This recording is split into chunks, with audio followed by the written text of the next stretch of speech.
ones? I'm pretty sure they You want to try to expired. eat one of those? What are Yeah. those? They're bad. I think. Did you get one out? Yeah, but I think it expired. Was it a Was beet? it still white? It was like really mushy though. And it was Yeah, really bitch. mushy when I had it though. Bitch. So, like, I think that's why it says to eat it with a That's spoon. mine. Yours Like, not- there's an instruction on there to eat with a It's spoon. weird. yours- If you wanna poured try to somewhere. get it out. Like mine. Yeah. It's Sure. mango. Yeah. You poured somewhere. Mango seed? Mango steam. It's like 14 or 15 bucks for a 4-pack of it. You probably poured it somewhere. Yeah, I would eat it for if it's that much. That's why I bought it. I was like, I want to see what this shit is. What is it? I don't know. It was like a slimy tangerine. That's the closest thing I can get to. Yeah, I'd say. But I was. Did you like it? Okay. You guys all got your 3-star units, Yeah. and you got to place them out. You What do I get? What do I get? 3 starting We'll have units. Nehemiah come in like, what is it, King Kong? That's what we'll do for the stream. This one. Come on, Nehemiah, let's show him how to. You started with a truck. I want to get him a onesie that Hey, says what just is keep it? swimming. Or Yeah, just keep crawling. It would be even Where cooler. to go? I didn't. That's it. Yeah, it's Right. Real quick, I guess. So I'm doing the supply truck. Where are the That's what I start with, right? No, not, you start with 3 infantry units. I do. one? 3 green help as infantry. I don't know. Yeah. But yeah, give me It's this. Where are the been so mortars? long, you guys I play can't remember. this, yeah. Where's the So where are the mortars? mortars? Is it I that one? want the, like, Yeah, we're gonna technically put them in here. It's sick. This- It was Oh like my God. months ago. Yeah. Is this it? Let me- Are these the right guys? No. We need mortars. How many robot? Are these? 3. Remember, you need your dice too. You need your Maybe Oh, I'll Roman, do you 2. I'll do stashed some 2. good gummies over there, huh? Oh, you want some? Those are, wait. It's like weird flavor Hey, here. stop. Yeah. Those are, those Yes, are like I the ate way healthy. too many of these This when I is- was. Did you? Okay, that's fine. They say ultimate on them. You can And finish you them if can you move. want. You can move. Finish them? No problem. That's a lot. They're good. Okay, the Vic, flavors any are 3 weird. units. Like So- a I more already got tropical flavored. Okay, this is getting complicated. So you need to have 15 of these cubes. Now, technically, with us playing, somebody's gonna have to use the orange cubes as actual counters, and then somebody's gonna have to use white cubes as the actual counters. Somebody makes these here orange, and then use the white cubes as command point cubes, because when the game first came out, there's only 9 of these. But now with the update, they have the 15 per player. So there's gonna be 2 bags of these. So it sounds complicated, but somebody gets greens and only all the greens. Somebody gets all the reds. Somebody gets all yellows. Somebody gets all blacks. But then there's 2 people gonna be left without colors, which is gonna be they're gonna be all white. Which color am I? You choose. You said. Yeah, choose the color you want. Okay, so what I'm gonna do is I guess I can just keep the whites. So what I'm gonna do is give her all my whites here. 1, 2, 3.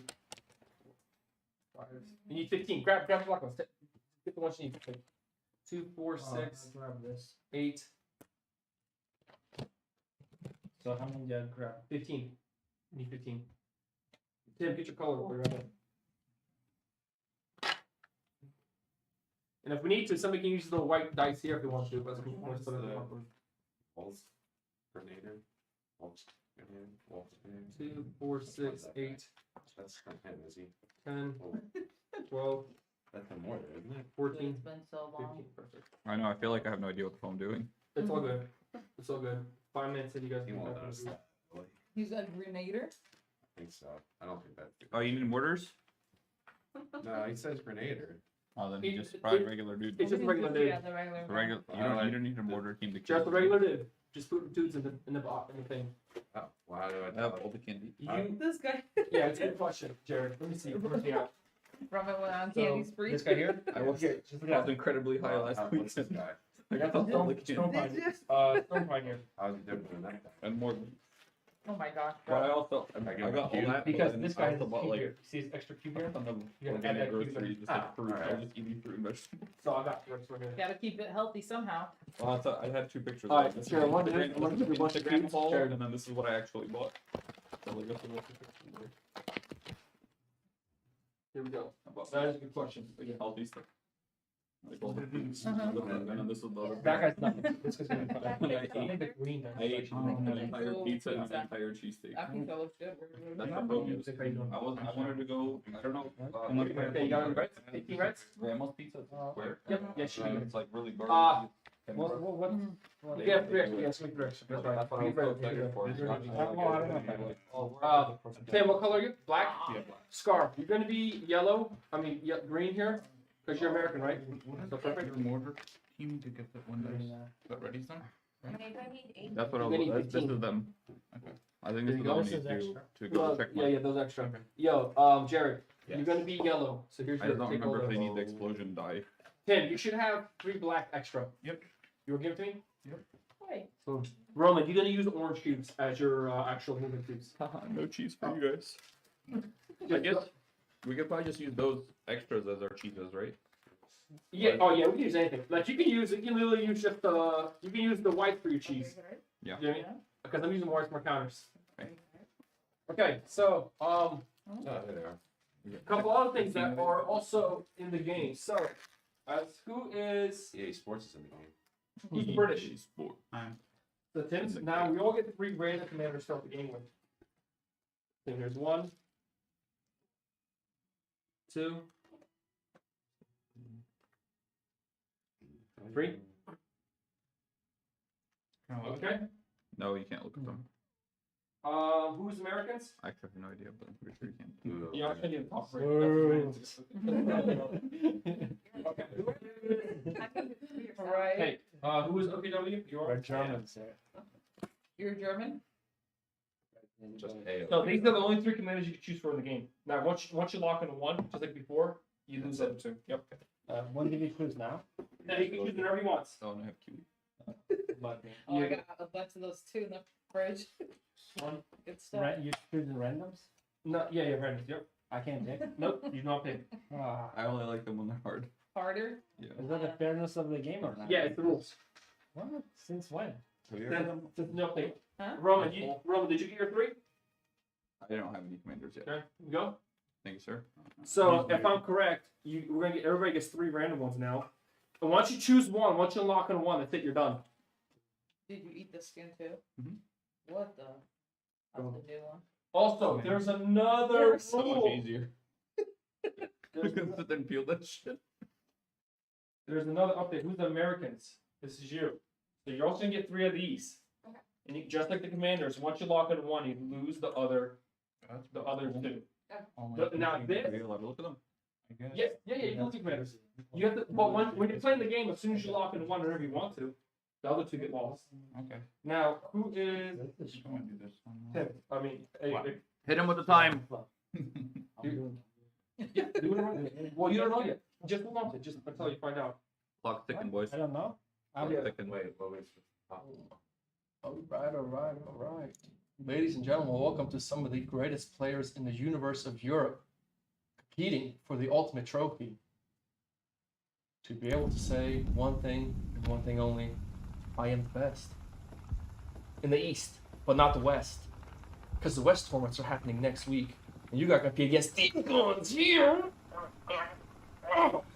Yeah, you don't have to worry about Slava since he is casting, hopefully again next week for us. There's a great poll. Who is going to win, the Axis, the Allies, or the backers? Let's be honest, the backers always win, right? I mean, Yep.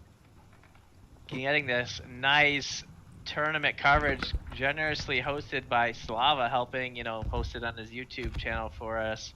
Yeah, we got a poll go announcing which army do they want to see from the Allies, and majority of people are voting to see the Soviets. They're hoping to see some Soviet action. So Yeah, what we'll happens see. there. The players, once they're ready, they can hop down in the channel down with the referee. Brian, since it's the semifinals, hold on a second, I forgot something. I'll just put it up now while you talk. What's the channel? I see nobody in the other channel. Yeah, Just you go to can mine. Turn. You can just go to Montgomery, directly below this one. Yeah, Alright. Awesome. So this one we have Adam helping out with the referee. Basically, he'll just manage it so it'll kind of make things a little bit easier. Hopefully with this round. Now we have 2 company hero boards in the background, and for the finals we'll have 3. That's awesome. Little thing And at if you the guys back there. want 4, I can possibly get 4, I guess. All right, so looking as they're getting started here, they finished the roll off as we're entering again. I'm Brian Cromery. I'm basically the lead designer of the second edition, and joining us here, obviously on Slava's channel, is Slava himself, the man, the myth, the legend. That complains. You can't even see him. You can't see. Where is he? He's camouflaged. That's right. He's got nobody's adjacent to him. We can't spot him. Just a little joke for those viewers. Just as a quick reminder, we're going to be covering the brackets here. I don't know if Slava can pop it up. Yes. This match is going to be featuring Tassos, who won his match against Hube Freak 20-18, versus Dieter, who won his match 16-9. So a little bit of a disparity on that second match. So I think both of these players are experienced in the second match. We probably, I can't even say how we could possibly see a higher level competition we did in the first, but again, we'll see who wins out in this one. Not only that, but if you guys did miss the quarterfinals game, we actually streamed. I'm happy we streamed that game. It was the closest game, 2-point difference between that and Doug, but going up to 20 points. So yeah, certainly. So just watching again, just kind of a couple notes. We do recommend watching that first, especially if you're a new backer or new to the game. We did kind of touch on a lot more of a focus of those who are unfamiliar with the mechanisms of the game. Slava is going to also be having, hopefully, a kind of a phase little pop-up as to help kind of keep the phases going as to show what's going on. But yeah, seeing the matchup, we got Tassos versus Dieter in this side of the semifinals. On the other side that we're not covering is Dugo and Prip Duran. So those both came out victorious in their first round quarterfinals matchups. So the winner of this will be playing tomorrow in the finals matchup, which with the grand prize, a all-in new backer pledge, estimated value of $5.99. We'll see what it turns out to be. We're still discussing what's going to be. Hopefully we're going to release all that information early next week with the final information with the stretch goals and everything. We're just hammering it out. We're trying to get the models, everything all squared away, because we're just appreciative of the backers' support and the community. Just this whole project was a labor of love from the community. We're very appreciative to have our first edition backers back with us, making the best product possible so not only they benefit as well as the new backers. So again, we appreciate each and every one who has shown interest and is, considering supporting us in this project. Again, if you watch this later, you're seeing it later, we will be having just Company of Heroes. If you missed the Kickstarter and you're watching it later, months down the road, you can feel free to late pledge and join us. We're going to be up on GameFound late pledging there, so if you're interested. So this game is just kind of a quick light overview. This is World War II. I didn't kind of cover that.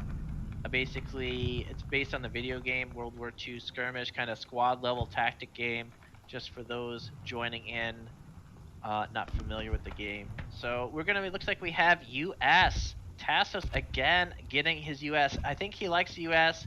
I think US is in a very tight spot. They're basically beginner level faction, but as you saw, enter, they do still have a high ceiling. Tassos doing some great plays that last game as those returning viewers from the first game. And we have Dieter, the new player, basically, as we're watching over, new to basically us, the viewers, in a Wehrmacht. So we're just seeing the US and Wehrmacht, both factions picking basically those easier factions, not really kind of that more standard style play. We'll see how that plays out. Again, US, those familiar with US or those new, kind of a little bit more of a faction focus this game. Again, the first round was a little bit more rule focus. This will give us a little bit more leeway if you watch that. A little bit more focus on the factions, the strategy, the decision making. Going to focus a little bit different aspects here with the US perhaps focusing on their firepower. This map is Ardennes Forest, the backside of Moro River, the default map setup for these panel configuration. This is the other new map that's in the core 2-player set. Essentially, you'll get this. Basically, update kit has it, and as well at Ardennes between US and Germany. I mean, this was just, it is. We didn't ask him to play these factions, but it is a great historical battle, if you will. And what I love most is these players do not care what you guys voted for. They chose the US faction. So British or Soviets, no care in the world for that. For the watchers. We did have a little bit disconnect issue. Hopefully that is resolved here with Dieter. Other than that, hopefully when he rejoins, just to go over the map a little bit, kind of the new cover lines for buildings are this dark gray. Again, we're covering up some other things we didn't cover in that first round, so those new to the game can kind of learn the mechanism what's going on. So they're going to go with this dark gray to differentiate them. We saw it more in the last game where heavy cover is green. Adam, is there any? There's just a quick update that Dieter has to restart his computer quickly. And Okay, that's fine. Yep, no getting go- problem. We'll just keep the viewers kind of give an overview of the map. Thanks, Adam, for the update. So that's why it's great to have a referee, because they can focus more on what's going on in the game while we give you guys the overview. Yeah, the voting, British 60%. No one wanted US 5 Nobody. votes. That's Wow, crazy. I think a lot of it was because we saw the US last game. People want to see the different factions, and that's fair enough. I mean, we tried to cover them again. If you missed them on Slava's channel, we did cover a 1v1 last week with US versus Wehrmacht, and then a 2v2 last night with British and Soviets against Wehrmacht and OKW. And if we missed that, you missed that. We don't want to give away any spoilers, but it was a hot match with the play testers against the BCG team. Slava showing off the cathedral. It is a piece of art. Yeah, obviously, it's cool to have on the board. Obviously, some backers like to play hidden miniatures underneath. Some like to kind of take it off the board because they're, understandably more concerned with seeing everything on the board. It's obviously up to the players how you want to use it. That is found in Terrain Pack 2, folks. Obviously, I painted mine. I kind of want, I'm not a painter at all, but I painted mine for what it is. I got some nice assistance from my wife helping me out on that one. I think it came out nice. But yeah, I mean, that's kind of the centerpiece of that terrain pack. So going into the game a little bit here, now we see a lot of yellow lines. That's light cover. You kind of see we try to make it a little bit more colorblind friendly with these new, basically the legacy map pack and the new panels have these little dots. So that's kind of the key focus. Those that tree cover, the focus of this Ardennes forest, obviously, right there. You want to talk about the forest first, right? That's kind of what's expected. The map was designed from the ground up to really focus on that light cover and kind of give that, forestry winter feel like Ardennes was in the middle of winter, that Ardennes forest.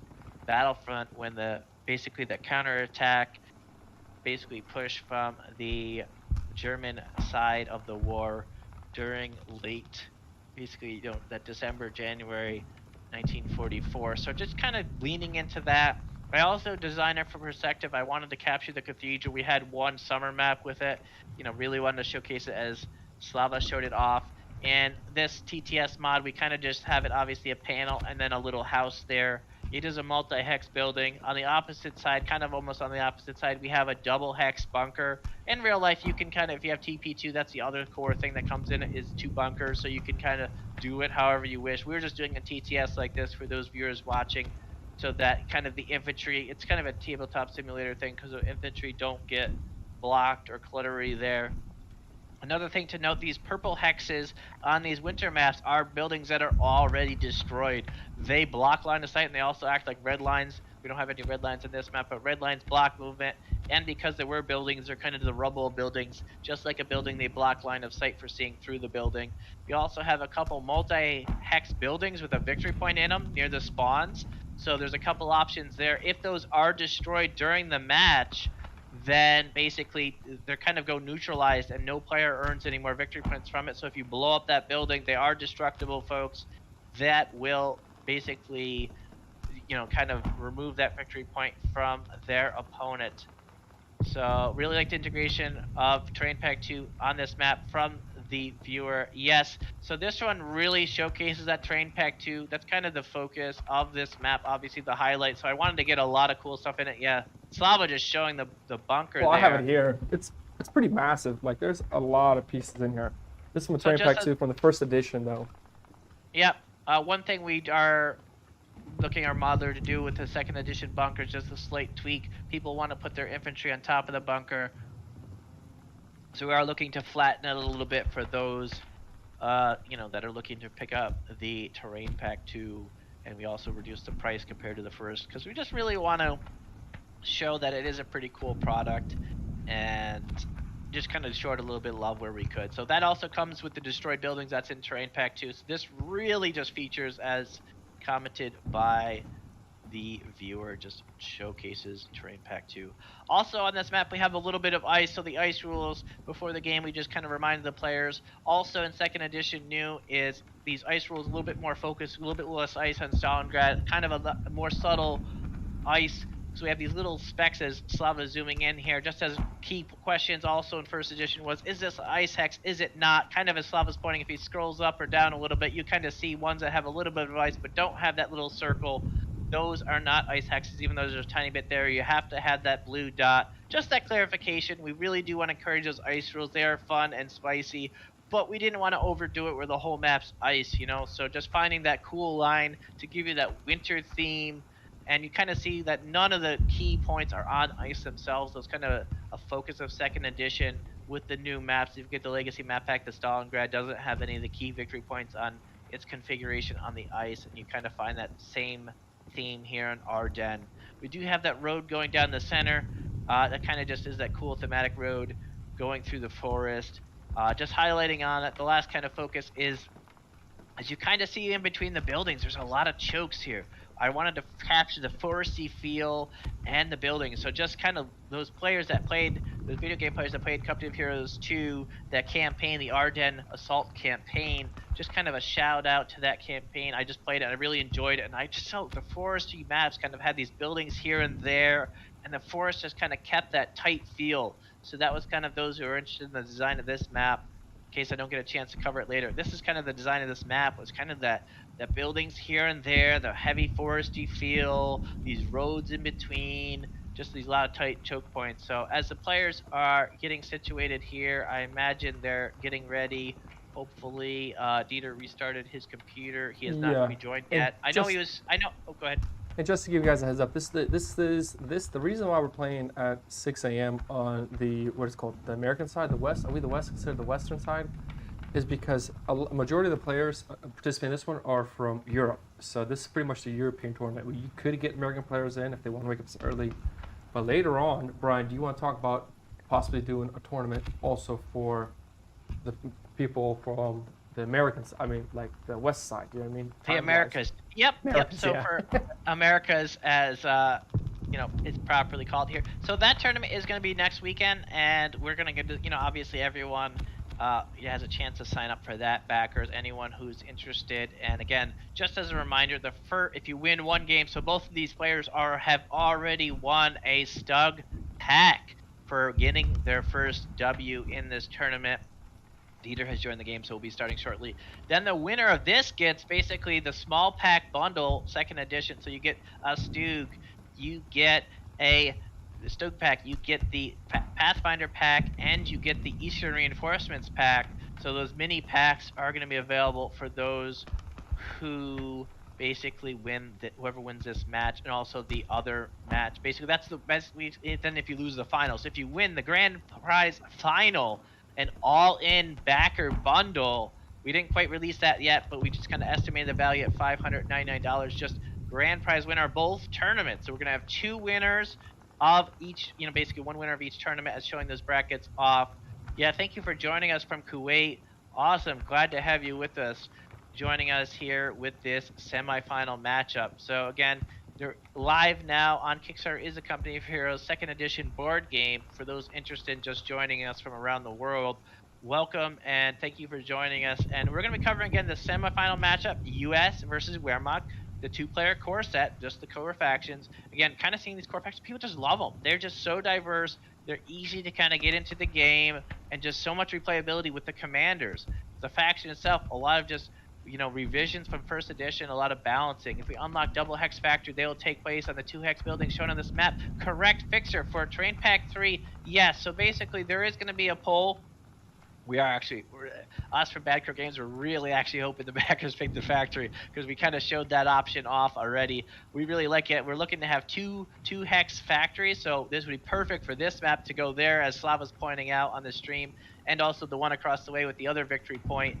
Basically, we're looking to ideally actually get it so that they can be separated as single hex or kind of put next to each other to show a nice kind of bigger factory. We're trying to make it so that they kind of almost are like a mini Train Pack 1 with 4 buildings, or you can combine them to look nice to have as a factory. So that's one that we're really cool to show off. We're going to try to get that out early next week, hopefully Monday, but we'll see how that comes together. But yeah, I mean, just showing off all the Train Packs, and we can go over Train Pack 3 details if we run into time. But I think the players are in the game. They look like they're picking their commanders. We're going to get started here. So let's focus on the match. it looks like the players have their starting stockpiles. Stockpiles on this map are, just want to make sure that's covered. It is Ardennes Forest, which is 623, 623 starting stockpiles.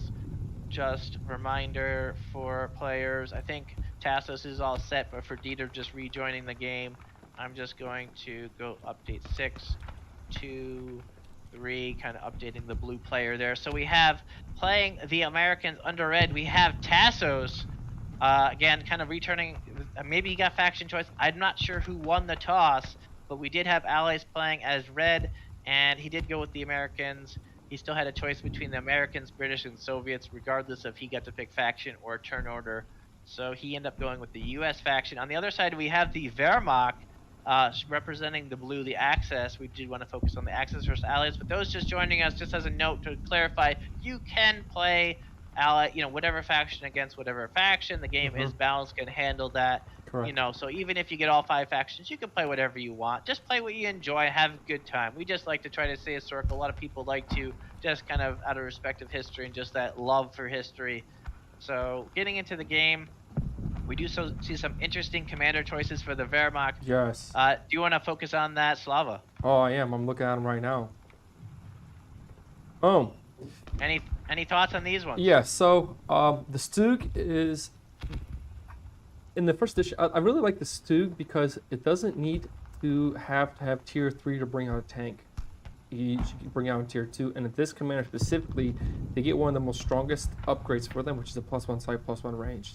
So 3 sight, 3 range. I mean, the Stug really becomes a really strong tank for a tier 2 vehicle. I think that's a great pick. I would let go of that. I'm not so much a big fan of the mechanized here. I do like the speed dice, the 222, but as we can tell even from the previous game, this is a huge 222 push. And if you're gonna go this way, for this game it might work, but normally you get stuck with a lot of light vehicles on the map. But it's a great early to mid game. Maybe in this case, the more I think about it, actually might be a better option just because the games they'll go on too late, 21 victory points.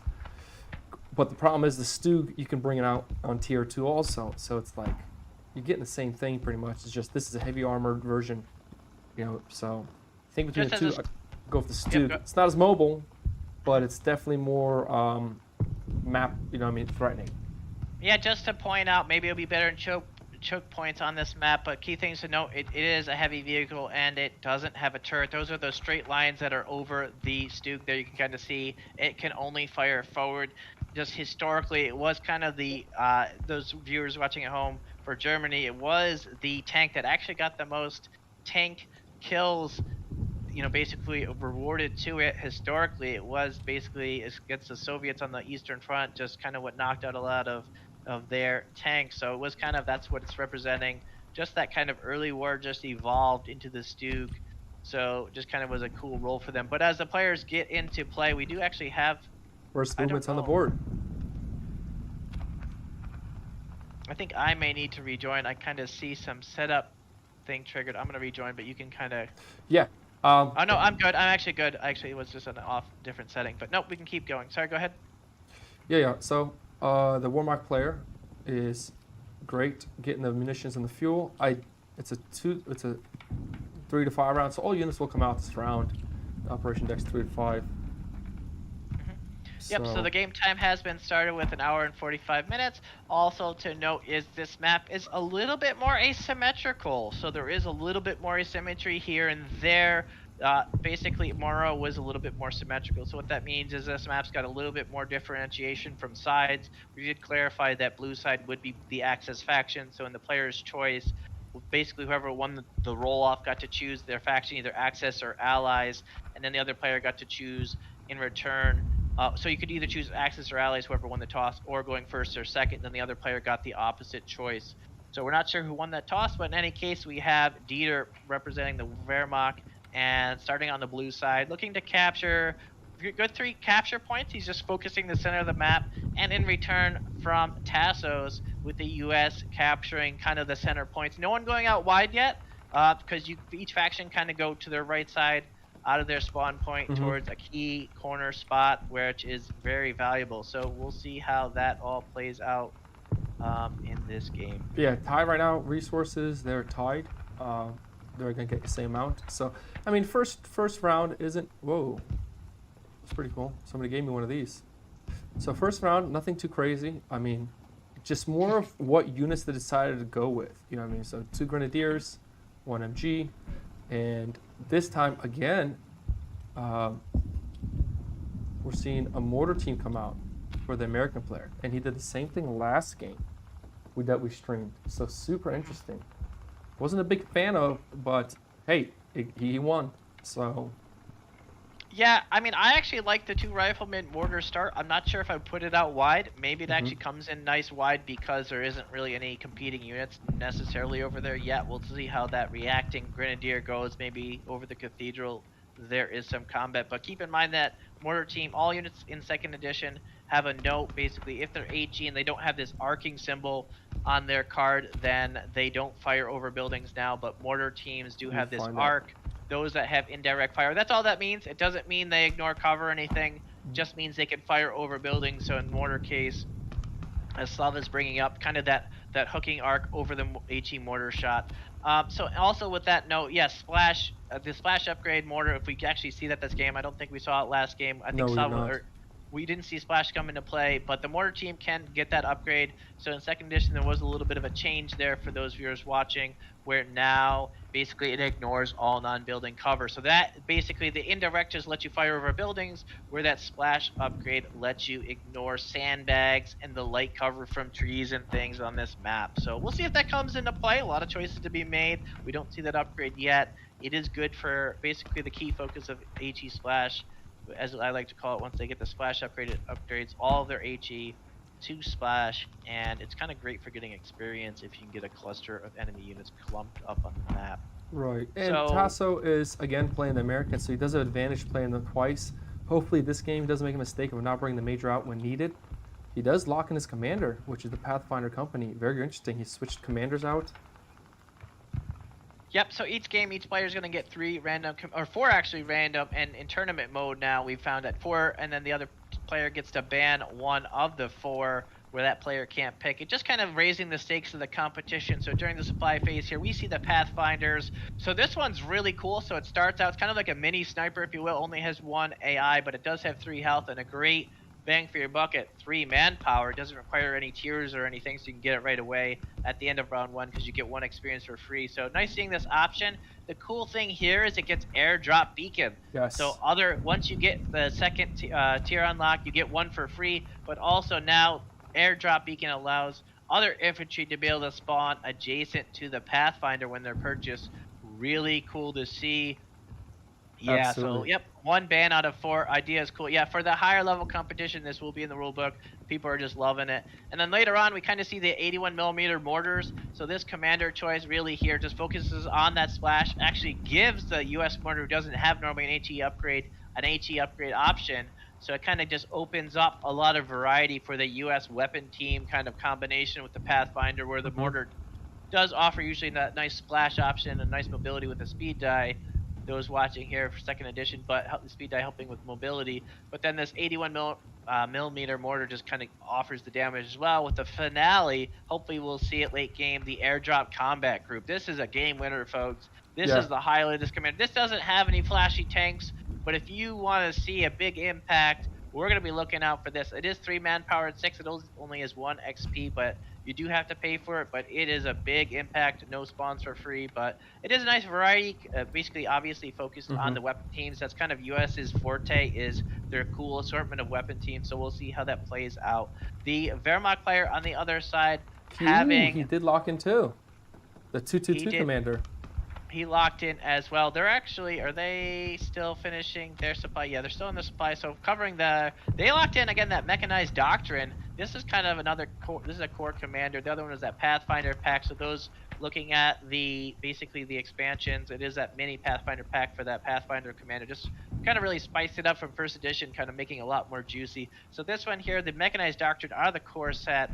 So you get this just with the 2-player core. You get the mechanized doctrine. This kind of really just boosts those Grenadiers and Panzer Grenadiers being able to get a speed die. That's kind of the weakness of the Wehrmacht faction. Their infantry don't get speed dice by default. It's a great option. Really increase the mobility. The armored basically MG42 armored cars. Essentially, they can get their AI damage upgrade, may still get their defensive die upgrade, and 1 spawns for free. So it's just a nice option, the 222, getting that AI damage upgrade out of the gate. Next is smoke canisters. That is a nice niche cool ability that, especially with a unit that can capture. I know 222 is shown in the image there, but all vehicles, light and heavy, can go ahead and use that smoke with that ability for 2 munitions during the damage phase, where units, basically only adjacent units can fire on a smoked unit. Yes. So again, and they can fire only adjacent, so it's kind of good line of sight blocker, kind of acts like a mini building, if you will. And then finally, the finale, giving both a 222 and a Panzer Grenadier. Neither of them obviously are upgraded other than that armored car upgrade for the 222. But it kind of comes in with the Panzer Grenadier being a fresh unit. Yeah, now let me see what they purchased. A Kuba wagon comes out with a Grenadier of speed dice. I think speed dice on this map is great, especially for when the games are a little shorter, because you just get map movement. And when you're not playing against the Soviets, it's even more advantageous for you, because Soviets all start with speed dice, they're infantry guys. And we are starting the movement phase, so let's see what's going to be happening here. Allies go first. He did go for the long operation deck, 3 to 5 turns. Taking the bunker, great play. Bunker does provide 1 extra anti-armor piercing damage if you're in the bunkers when you're shooting. So just to be aware of that. Hence this, yeah, so. I want to see the mortar team, since he does get the 81 upgrade from his commanders, getting him the splash, giving you +1 HE. I hope he does get the splash upgrade. On this map, I would be really hoping that the American player this game does unlock the splash. A lot of buildings. The mortar team has a lot of cover. He can come here and be hidden. He can come here and hide. There's a lot of hiding possibilities for him while still dealing damage. It's a nice, we'll see how it plays out. Yeah, this map does focus a little bit more on that. Basically, a lot of hiding spots for a mortar team. So we'll see if that's taken advantage of. See how that plays out. Yeah, if I'm the American player, the Allies, I hope he takes the 2 munitions to the left of him near the cathedral. Because if your infantrymen can be consistently worked on getting those upgrades between armor pierce or infantry damage, it'll really help you out. Just always working on balancing them out. Certainly. I like how the MG was not set up. He didn't set it up yet. Just give him the ability to pin if needed on the point. See, the Warwick player, he didn't put the person in the Jeep. That's very interesting.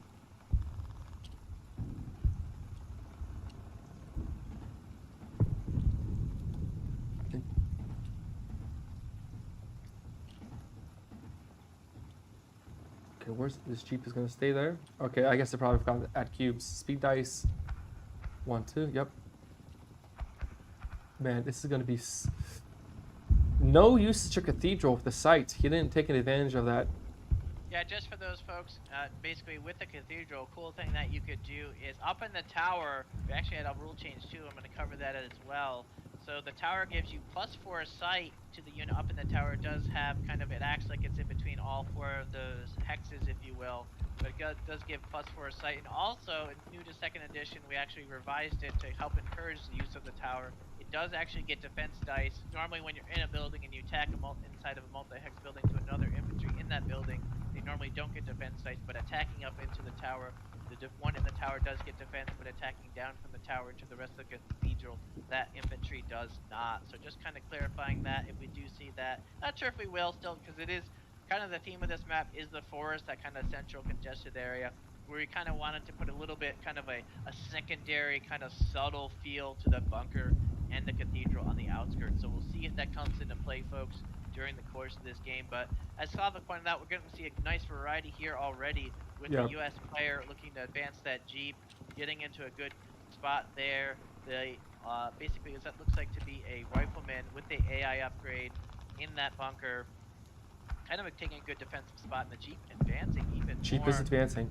You know what? He should advance, because if you're going to put a counter against MG, you might as well bring the Jeep up there and start harassing it.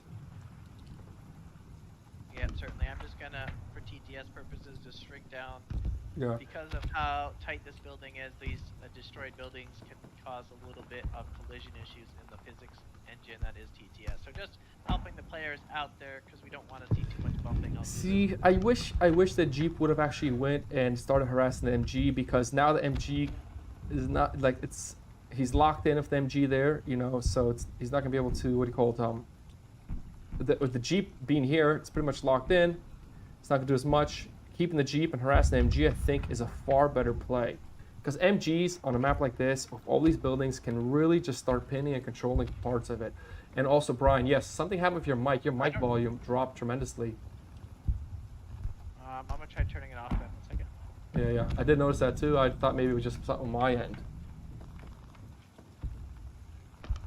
And that's the battlefield noise going on for the other guys' game that they're playing. If you hear all that explosions. How's it going now? Is it any better? The same. The same. I can turn you up on Discord, but... Yeah, maybe turn me up on Discord, then I'm not sure what happened. Alright, say something now. Hello, how's it going? No? You're the same. Alright, well, I guess you can, I don't know what else I can do. I mean, I'll try to look I can hear you, but let me turn you down, see if it does anything. Say something again. How's it going? Yeah, it's at 200%, it's still quiet. Alright. Alright, 1 second then. Yeah. So, you know what I mean? While the KGB from the Soviet armies are doing espionage on Brian's microphone, make sure he doesn't give tactical advantages. MG setup, I don't like that. Perfect play. That's what you want to do as an ally. MG setup, he's pretty much put himself in a weird spot, and now you have 2 damage coming in on him. And that's the Jeep did decide to stay there. I like that. Sniper out with the +1 range. 1 sight in range. So this MG unit will have to retreat at this point, because he is camouflaged and he won't be able to spot him. And that's what I mean, the MG play. I like the double flanking there. Maybe I'm just the guy whispering from across the battlefield. How am I now? The same. I don't know if there's anything I could do then. I'm not sure. Yeah, you were talking, you turned the mic off, turned it on, and it was just silence. Maybe I'll rejoin Discord here. Yeah, do that. And I hear the timer go. Yeah, this is interesting. The MG has to retreat. If the MG is going to retreat, then by default, you know, then these units, he doesn't have sight there. But this is how you harass an MG. MGs are great at controlling maps, but if you do push an MG, you have it set up the wrong way, and then from behind you're flanking it. It just provides so much mobility. With the mortar team set up, also range of 5, 1, 2, 3, 4, 5. The mortar team is also in the background now, allowing to doing more harassment.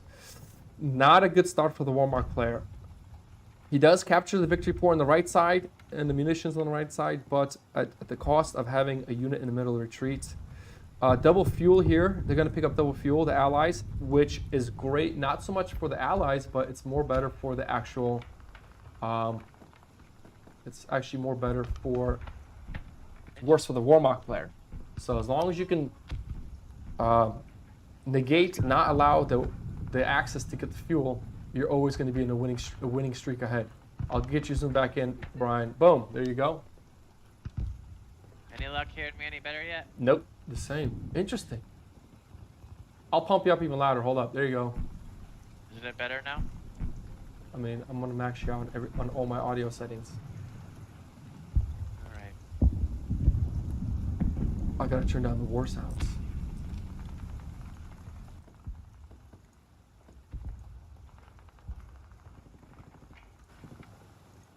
There we go.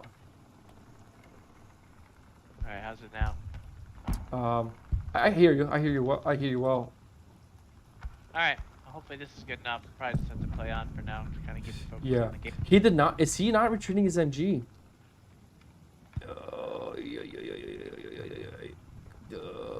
I hope he retreats his MG. You have to retreat. I mean, that's such a crucial unit you're going to lose.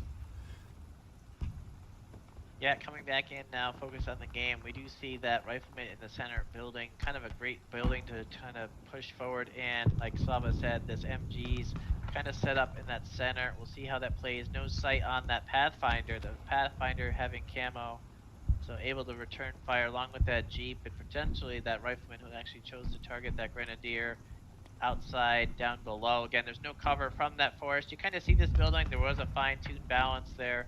Hopefully it can come in at least clearly. Now we'll see But basically that Grenadier doesn't have cover, so you see a lot of these buildings don't have cover from down below into the building. So that was intentional design decision from those adjacent hexes. So you kind of see that here, that Grenadier, those critical spots on the map not having any cover there. So on the other side, we do have that Rifleman trying to take that double fuel point. I think, like you said, US just having a really great range Great plan start, yeah. starting out on the center, but kind of keep these other things on notice. The Wehrmacht player went out wide, and that's going to pay dividends in the long game. Yeah, but the So- question I'm asking is why did he not retreat the MG? I mean, it's not going to damage anything. It's not going to stop anything. There's no assault. Run it back, set it back up again, and now you're going to lose it. It's going to be a tough one. Because one thing the more you play this game, the more you realize infantry mid to late game are extremely important because they're going to be the ones capturing points. They're really going to be the ones that are going to be like dictating the VPs.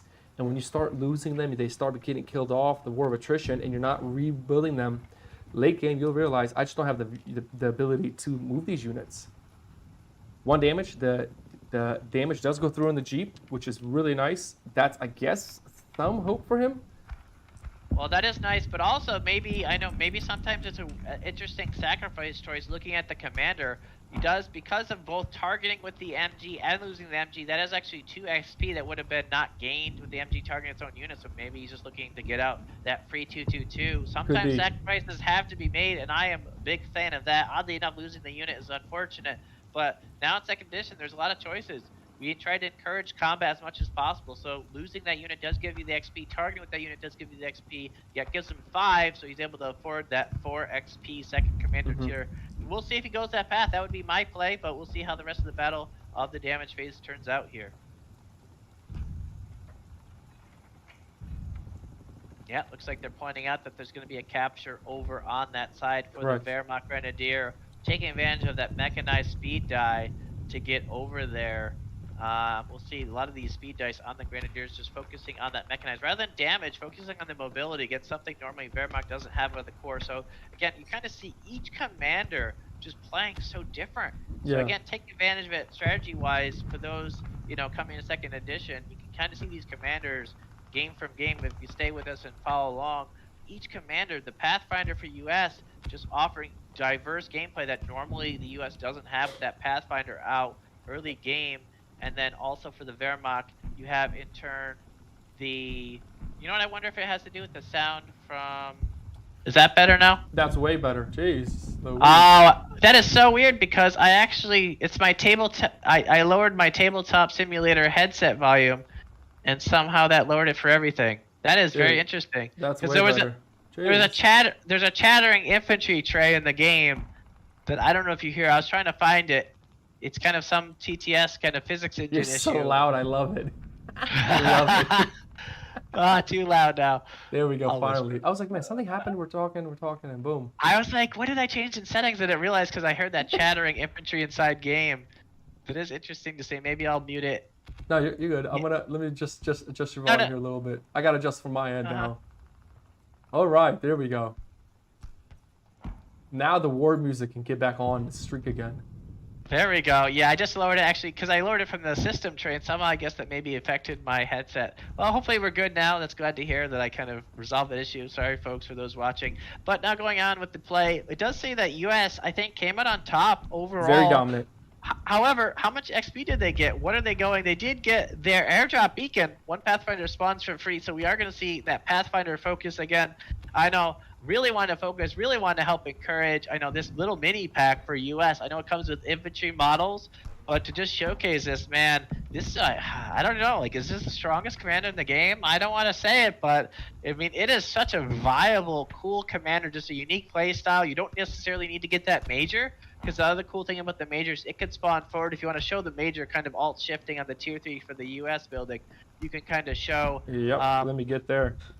The usually, yep. Out of the core kit, the US major you can't quite see the text even zoomed in, but the infantry can spawn adjacent with slow for the first round for the 2 XP upgrade. But it's a tier 3 major late game unit. You can mid to late game unit, even though it's only 3 manpower. By the time you access it, it's not going to have as much of an impact with this Pathfinder, kind of like the video game, that commander Man, that was kind of one of my favorite ones. I wasn't very good with it, but I had a lot of fun with it, where the Pathfinders could put these beacons on the map, which then paratroopers can drop in. It was just a very cool, awesome commander. So that's represented here with that airdrop beacon with this commander. So just kind of that cool play style, and we'll see how that comes into play here. For the U.S. player who already has one Pathfinder, and now a second one spawning for free. Looks like maybe hopping in the Jeep, who Jeep was positioned to be able to pick it up going into the next round here. So it looks like during the supply phase, some interesting. You built an MG on the right side for the allies. Very nice play. You are correct. You did prophesy that the 222 does come out with the 5-4 experience that he spent to bring it out. So that is. I'm hoping he didn't purchase it. I'm hoping he used the. I think he actually purchased it. He purchased it. That's fine. Even if he does purchase it, when he unlocks it with the commander, it just gains the AI damage.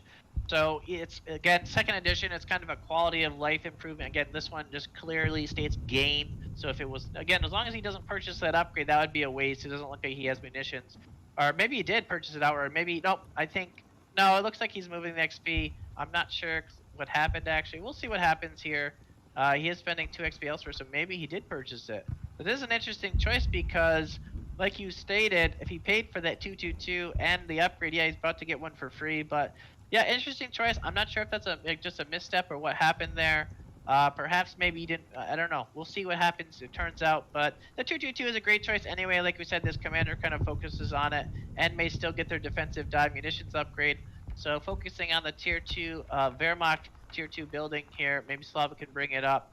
The 222 command, basically the base building board for Wehrmacht that vehicle can get. It has an ore upgrade now in second edition of AI upgrade or defense die. Again, even this commander will allow you to still get the defense die now once tier 2 is unlocked. Who is the more favorable position now? I think that's a great poll. I mean, focusing on that, I'm curious to see what people think.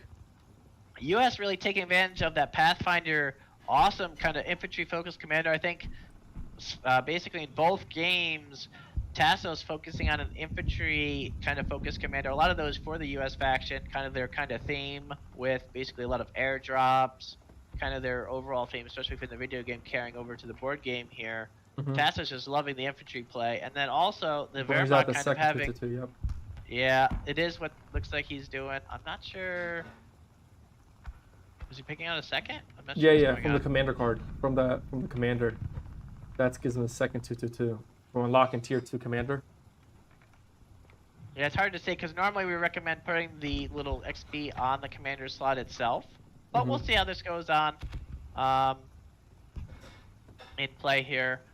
TTS War Room, let's see. Late to the party, had to work. Third round tomorrow. Yeah, those watching, yeah. Basically, third round, the finals will be tomorrow. Just a comment from the Discord. All right, returning back to the game. Adam's up in here. A quick question: were you guys on new interviews now, or? Oh, yeah. Okay, yeah. alright, I'm gonna. All right, they're gonna be sent up. Not sure who we're gonna get first, but we're gonna get some. Oh man, those polls do not look good at all. I'm gonna give another minute before I reveal what everybody's thinking. Can you see the results in the poll, Brian, or not yet? Or do you? Maybe I have to vote first. I don't know. It's tough maybe to say. You should maybe vote. I want to see it. Do you get to see it after you vote? That's what I'm really trying to figure out because I see the results. I do see it now that I voted. Yeah, it's really tough. It's really tough. Command with no tank equals no fun. Oh yeah, I understand with that Pathfinder. I think he's referring to that Pathfinder commander. So I mean, it's really tough. Neither of these commanders do get those heavy tanks. They are kind of mid-game, mid-game focused. How's it going? Welcome, Dieter. How you feeling, man? Going into this game so far at this point. I'm pretty stressed, man. I got a hard hit from the start on. I wasn't expecting this, so I can see he's really from a good level. And for me, I'm a rookie compared to him. But I'm trying to stay strong, and I want to do a sneaky move on the left side just to victory points. But yeah, the control in the middle for him is really good, so I don't know how I will fix this. Yeah, I see you got the 222 out. You didn't use the commander to get it. You just purchased one, I'm seeing. Yeah, I will get another one out hopefully after this round, yeah. Is there a reason? Is there a reason why you didn't? I'm sorry. No, you can say sorry. Is there a reason? What happened with the MG here? Why did you not retreat him? I was so curious with that play. You could have brought him back to base. I just didn't have the overview at the start of the game. I guess it's all really overwhelming, and this guy plays really fast. He's used to it, so I need to pick up the pace. But then I make some bad mistakes like this. Well, you're not too bad because you do have the point in the right captured. You captured victory point in mission on the right. You got a 2-2-2 coming out. 2-2-2 is going to be great against infantry and light vehicles. He has no anti-tank so far, no armor piercing on the board. So you're not in a bad spot at all. It's just, that losing MG wasn't very favorable. That was really a hard knock from the start, man. I'm really, for me, it was hard. So I need to grab a hold of myself again. Yep, as you regather yourself, I do have to say I do actually like a little bit of your positioning. I know we had a little poll in chat, but I do like your positioning on the outside. I mean, I guess forfeiting the center perhaps a little bit, especially with that MG loss. However, on the counter side, we do see you kind of threatening the outsides where Tassos isn't putting any pressure there. So any final thoughts, basically, Slava, before we continue? No. No. Actually, no, one little bit. Are you just looking, what's your plans for next round? Any kind of insight? I'm gonna. Oh, it's against Slav. Are you talking? This is Brian right now, but. Yeah, but you asked me what's my insight or. Yeah, I guess I kinda asked Slava if he had any final thoughts, but then I spoke over, kind of not giving him a chance. But any final thoughts going to the round? Are you going to be the first turn next round to pick the operations, or is that gonna be Tassos? Yeah. No, it's my turn. Yeah. Okay. Any plans with perhaps the operations deck? For me, I'm just gonna go to the left corner with this infantry unit. I'm gonna take the point to the right also, and I hope my scout car can sneak up a little bit behind them, and then my 222 I will need it to guard the center, but I will see because he has a lot of firepower, so I don't know how that will go. All right, well, just kind of getting the thoughts of Dieter here, the Wehrmacht player representing blue, but good luck to you in the next round. See what happens. Thanks, man. See you later, Brian. Yep, later.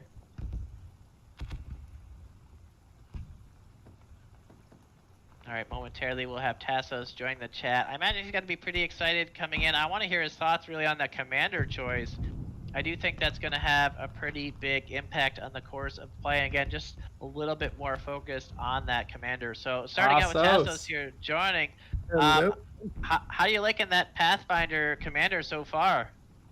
The Pathfinder commander is gonna give me utility, which, like I said in the previous rounds, US is all about utility, effectively. I'm gonna have an early unit with 3 reigns, doing some poking damage, like I got the opportunity to destroy that MG without having to roll any dice, and as we saw, my explosive die was red on the other Grenadier squad. And I'm gonna have their utility later of spawning your troops if I keep them alive, and considering they have camouflage, if he doesn't get anything to counter camouflage, I could spawn riflemen next to them, or maybe an MG42, 50 caliber team, which is gonna be pretty nice. Him giving me that MG there, I thought he was gonna be retreated for sure because he literally got nothing compared to like doing 1 damage on the Willet Zip.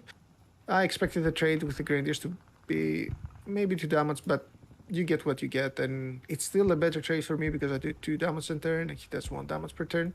And I have an opening to play the middle because I have Rifleman that can instantly rush his VP. Or if I want to play, depending on what he does with the 222 and where he positions it, if he moves it early, I'm gonna use the Willet Zip to decap his manpower and munitions point, try to starve him out. When I have the opportunity, I'm gonna slowly keep pushing on the left side, which is gonna get for free in 2 turns because of the speed die, but having only one Kubelwagen there is gonna be better for me later. The only thing I'm thinking about is the riflemen that are next to the cathedral. Yes. They could possibly go contest my point if I go contest his. They can possibly go hit my mortar. They have a few opportunities on what to do. Also, they can go on the cathedral, get double munitions. And he has already lost a unit, so I'm expecting a small round because I have a lot of units on the board. So, considering it's a small round and I'm expecting it, he plays first, I can react to whatever he does and try to get the upper hand on the reaction play. Very nice. Well, I mean, again, always the in-depth doesn't really leave much questions for us. Just Tassos just covering every front of the battlefield. Love it. I love it. Just great insight here. So best of luck to you going into the next round. Thanks. Man, it's gonna be a good round. Yeah, I mean, just great insight there all around.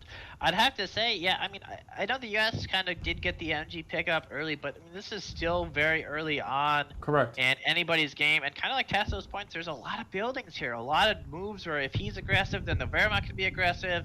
Kind of sometimes the answer to aggression is aggression of your own. We'll see what option.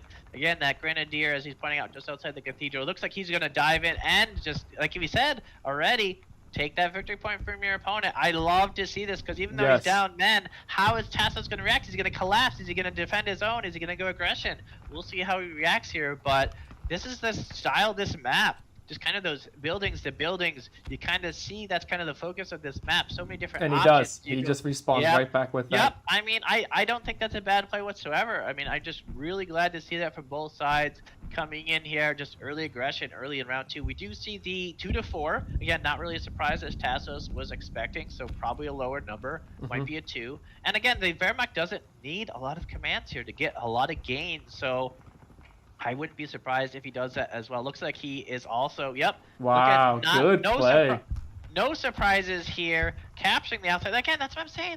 The Wehrmacht went out wide. He's playing the long game. And yeah, Tassos said he's not worried about that Kuba lagging behind the cathedral, but just gets that speed die, could get another one. Just so much mobility with these speed dice. Again, focusing on that mechanized doctrine that the Wehrmacht went with. Just so much mobility. And in turn, we do see a Jeep looking to get the decap, but one thing I don't know if Dieter notices, maybe No, does the 222 has the option to assault to prevent the neutralize? Does he know this? Does he choose to do it? We'll see what happens. I think I would. I don't think there's any other units to move. Just assault the Jeep to prevent the neutralize. I don't. Again, not sure if he's familiar with that rule, but there is a play if he realizes it. Nope. Looks like he's deciding to. No, he doesn't have to. He just got a speed die. Does he hop in the building there? Again, that's just a speed die. Maybe he's just looking to safe and then spend all 3 CP is what I'd like to see from that. Now goes a different direction. Interesting choice. He's basically forfeiting that.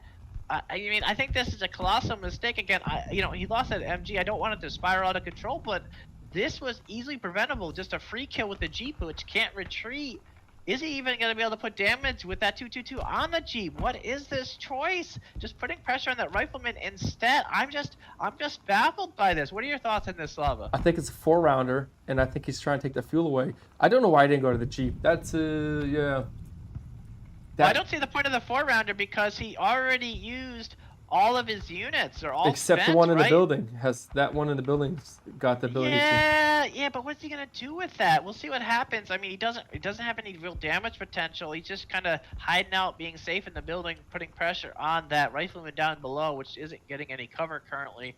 So we'll see how this plays out. Tassos might be the last round for Tassos. We'll see how he reacts. He just backs up into the bunker. Probably the safe play, right? There's no reason to stay on that fuel, right? Get the 3 defense dice from the bunker. Also getting the AP damage. Now, a little bit of regrets with that 222, I think, going there. Why were you going adjacent to it? Just some curious decision making. Like Dieter said, I don't know if he's familiar with playing this timer, but just this timer tournament format maybe causing him to crack a little bit, unfortunately. But again, he's still holding his own on the outside, so even if that 222 gets damaged, we'll still see how this plays out. Just very early on in the game, still a lot of action to happen, folks. That's crazy. I'm not. Yeah, I guess. I can see why Dieter wanted to push him off the double fuel because he needs double fuel, but I'm not. But he could have took the Jeep there, and now that MG for Jeep trade, you could almost say that it's better to lose an MG than a Jeep because Jeep's more versatile, can repair and all that. That was strange. Yeah, I mean, we are in the you have it in the supply phase for those watching. We are in the maneuver phase. Those new to the game. Now we are in this the is damage second phase. game. We're going to already be just bouncing to the damage phase. That was just such a quick. It was the 3 in that 2 to 4, so the 3 turns in the round. So those watching, we are already now entering the damage phase, and we'll see what happens. I mean, I actually like the U.S. I think played that very well for going a second. Not too many aggressive moves, kind of played defensive. But that Jeep play, no damage on the Jeep. Why? None. I just thought 222 needed to get the kill. If it assaulted it, yeah. but it paid off. Exactly, comment from the chat. Just CG there with the comment. Yeah, it just pays off so much here. It's just really disheartening to see that. I don't want to call it just a clear misplay, but in my opinion, it was just a little bit of a misplay from the Wehrmacht there.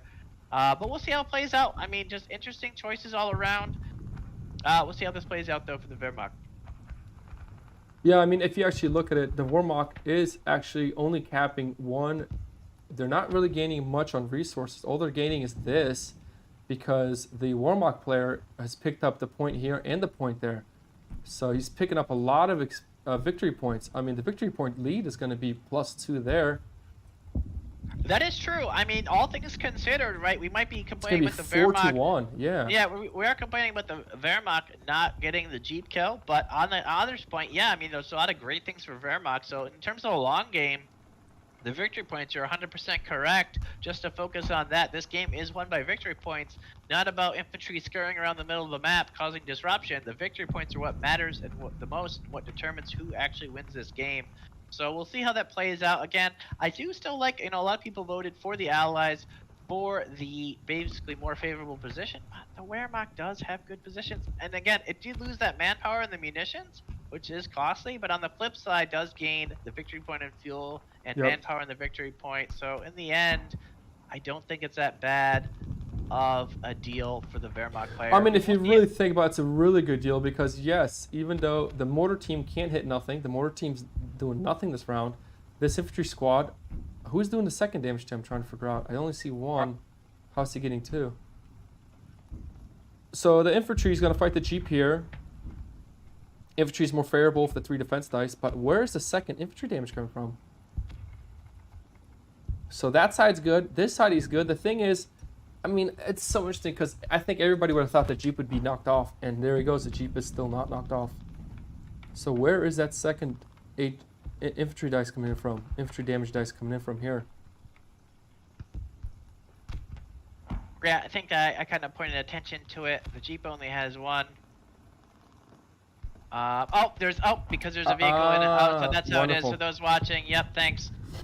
Yep, just hopping out. Yeah, the Pathfinder's in the Jeep, just for those wondering. It is a kind of a good clarification. Again, in real life, you could easily put the Jeep is a lot of out of proportion in this TTS mod. It's a lot smaller. It's not this super big Jeep, this monster truck style Jeep. So it is a little bit smaller in person. You could easily, especially if you're not using a vehicle tray, easily have an infantry tray adjacent to it in the hex for when you're transporting infantry, which would be the scenario here. So just TTS, you can, if you kind of go more horizontal view, we do have where this infantry kind of guy is sitting in the back of the Jeep. If you go a little bit more, There he is. Look at that. I didn't see that. Kind of showing it, just a little bit angle for those watching.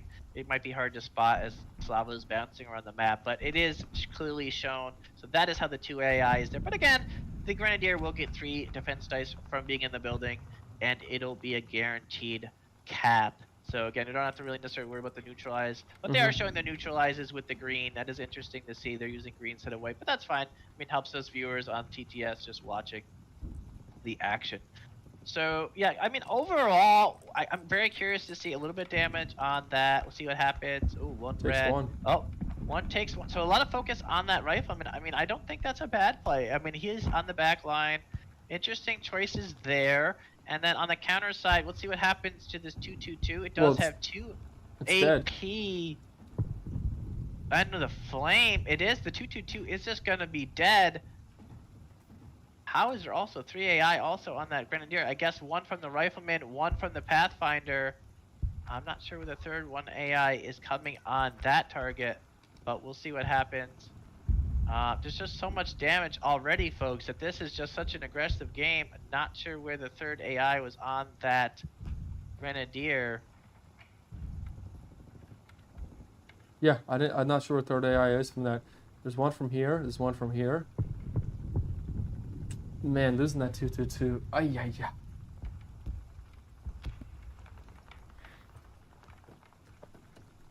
Just kind of, I don't want to, interrupt the referee, but yeah, because the MG and the Rifleman both in the 2 spots of the bunker focused on that 222. I think that was a heavy loss, again, for Dieter, where he could have easily got the kill on his side for the Jeep. So, again, time pressure, decisions, a lot of tough pressure and decisions, but again, he's still winning the VP game.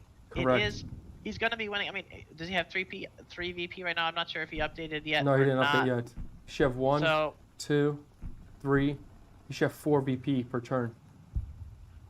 does he have 4? Yes. 1, 2. Oh my goodness. That's what I mean. He does such a huge VP lead. He And might if, be losing. Yeah. and if he the might be losing 222, a his fresh vehicles, yeah. 222 coming out this round, hopefully it doesn't. Yeah.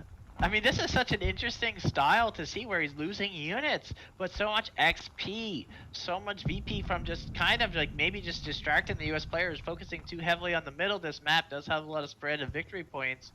So, a lot of ways this is working out in the Wehrmacht's favor, even though he's losing the units. Just, again, playing the map, playing the game, just showing his expertise, where, again, maybe he's flustered with some of these, you know, tactical decisions, but his long game strategy, I think he's favored in a lot of ways. So maybe a little poll, is there, who's the better strategy and who's the better tactics? That's kind of my thoughts on this one, perhaps. Yeah, just showing the 4.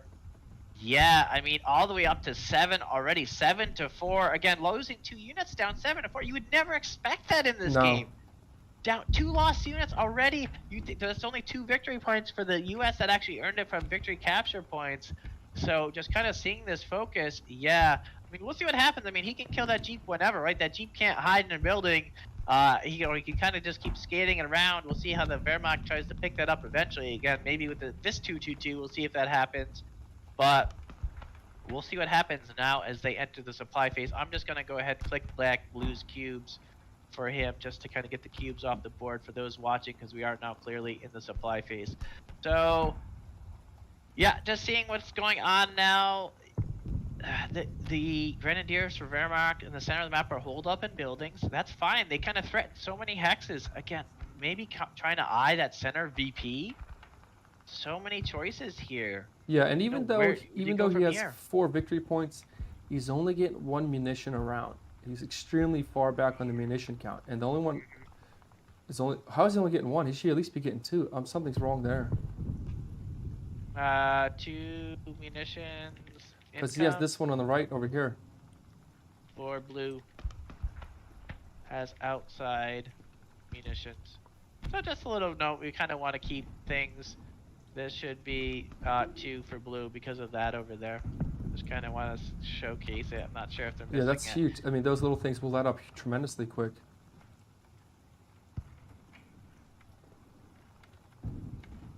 Yeah, I think Adam caught it there. So hopefully they realize that he does have 2 munitions income, so he has 2 instead of 1. Those things do add up. Again, we just kind of referee Adam as, you know, he's trying to do the best job he can. And it's not really just, you know, it's just player just And missing he it. should also be having 3 manpower coming in. His manpower is short also. Yep, manpower should be 3. Man, he's literally like half his resources. He's not even getting this. Yeah. That's dude, and that's huge. You just doubled your munitions and increased your manpower by 33%.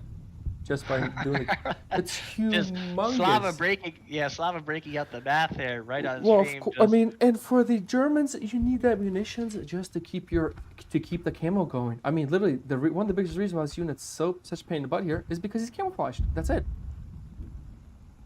Well, also the speed dice, yeah, camouflage for 2 XP, and then the speed die available with that commander, the mechanized doctrine, not normally available for the infantry of the Wehrmacht. Being able to get that mechanized doctrine, the mechanized infantry tier 1 upgrade for 2 munitions, getting a speed die. Just such a cool mobile option for the infantry, which we are, again, seeing this variety, just so much infantry focus with the Wehrmacht player, with the speed dice, with the camouflage, and US just kind of scurrying around like ants in some ways, just chasing them around. You need to focus on the victory points. We'll see what they happen. Like, I don't want to really point it out during the interview, but I do kind of want to get their thoughts on the VP situation versus like the center of the board situation, because it is such a strange dichotomy. But it's kind of the focus of this map, you know? Resources in the middle, victory points on the outside in a lot of ways with those 3 victory points out wide. So we'll see what happens next here. He does get the 1 free 222 from his commander unlock. That is the MG42 armored cars unlock, so we'll see how he takes advantage of that. Going with a mortar team. I guess maybe trying to push out the fact that US is really near a spawn point with both that Jeep and the rifleman. Interesting choice going with the mortar team there. Does he go with the flame? That is a smart choice if he is going to go with the flame. Is that what he's going? It looks like it's currently showing next to the side of the board a flame upgrade. We'll see if that's what he opts for. The flame upgrade for the Wehrmacht mortar is 2 XP. He does have 2 XP. He's a little bit worried with the clattering. Setting up the 222 on the board with the timer pausing, it looks like. But as they're getting squared away there, what do you want to see out of Wehrmacht this next round? I don't know. I mean, I can't predict anything. Recapture that. Recapture that victory point if you can. That where the infantry are.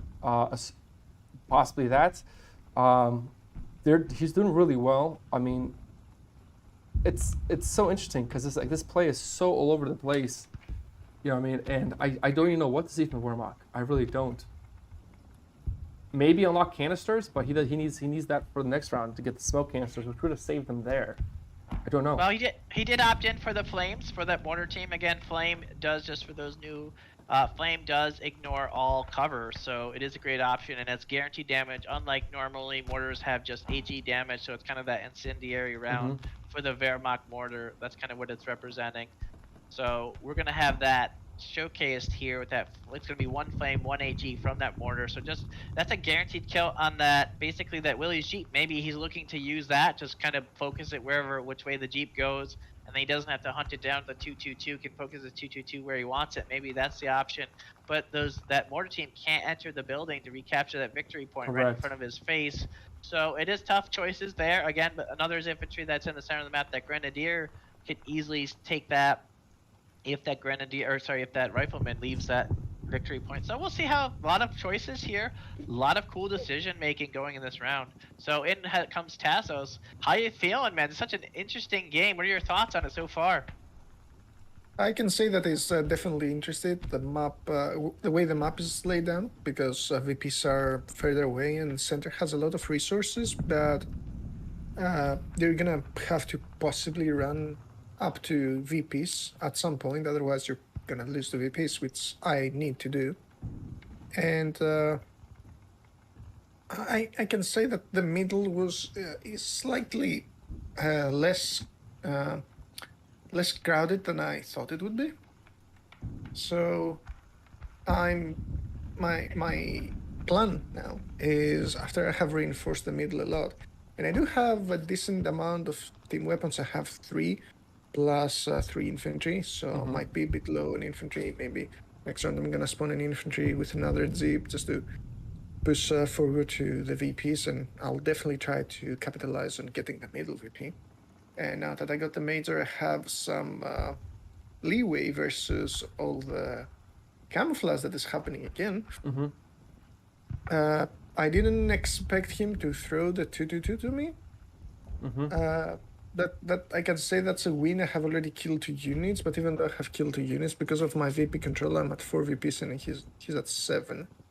But if I can capitalize on a few more kills, then I will be able to mostly walk up to the VPs and he won't have much things to stop me, considering I can reinforce in the battle too. So right now that the middle is kind of safe and I have units, I have to move my Pathfinders to the sides so I can start reinforcing the sides with more infantry. And we might take a look at the commander ability if I get enough XP next there in the airdrop combat group. And hopefully a Pathfinder has moved enough to a point that it will be valuable to use it there. Like, for example, the right flank that is kind of empty right now. And I don't really know how I'm gonna deal with the Grenadier in the building, depending on where he goes. Have some mortars, so might be some HC, might chase it around a bit with the Jeep and the Pathfinders inside. Well, yeah, we'll see how that plays out. Again, great analysis overall. Kind of just reiterating a lot of our points from the commentary. So we'll see how this all plays out. Slava, any other points you want to touch on? I mean, it's a very interesting game. It's a very interesting game. It's nothing that I expected. Every time we expect something to happen, it doesn't happen. And something totally different happens. Even the people watching are a little shocked at some of the plays being made. All right, It's well... indeed a different game than what I expected. Yep, well, good luck to you, Tassos, going into the next round. We'll see what happens. What? Thanks. Is that leader?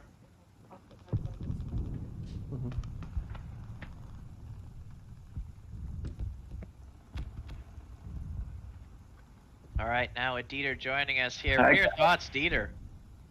Well, yeah, he's really grabbing the center at the moment. So he really got a lot of manpower going on there. So at the moment, my best bet is to stay focused a little bit on the flanks and try to get rid of him on my side of the board, because yeah, he's also heading for the victory points close to me. So I will try to smoke him out with my flame mortar. Hope that helps. But Ooh, very nice upgrade. yeah, I also hope with the camouflage I can keep my sneakiness up. But yeah, we will see how it goes. He has a lot more units than me on the field, so yeah. Yeah, certainly. A little bit interesting choice with the 2-2-2. What were your thoughts there? Was it time pressure? What was the thoughts with that 2-2-2 last round?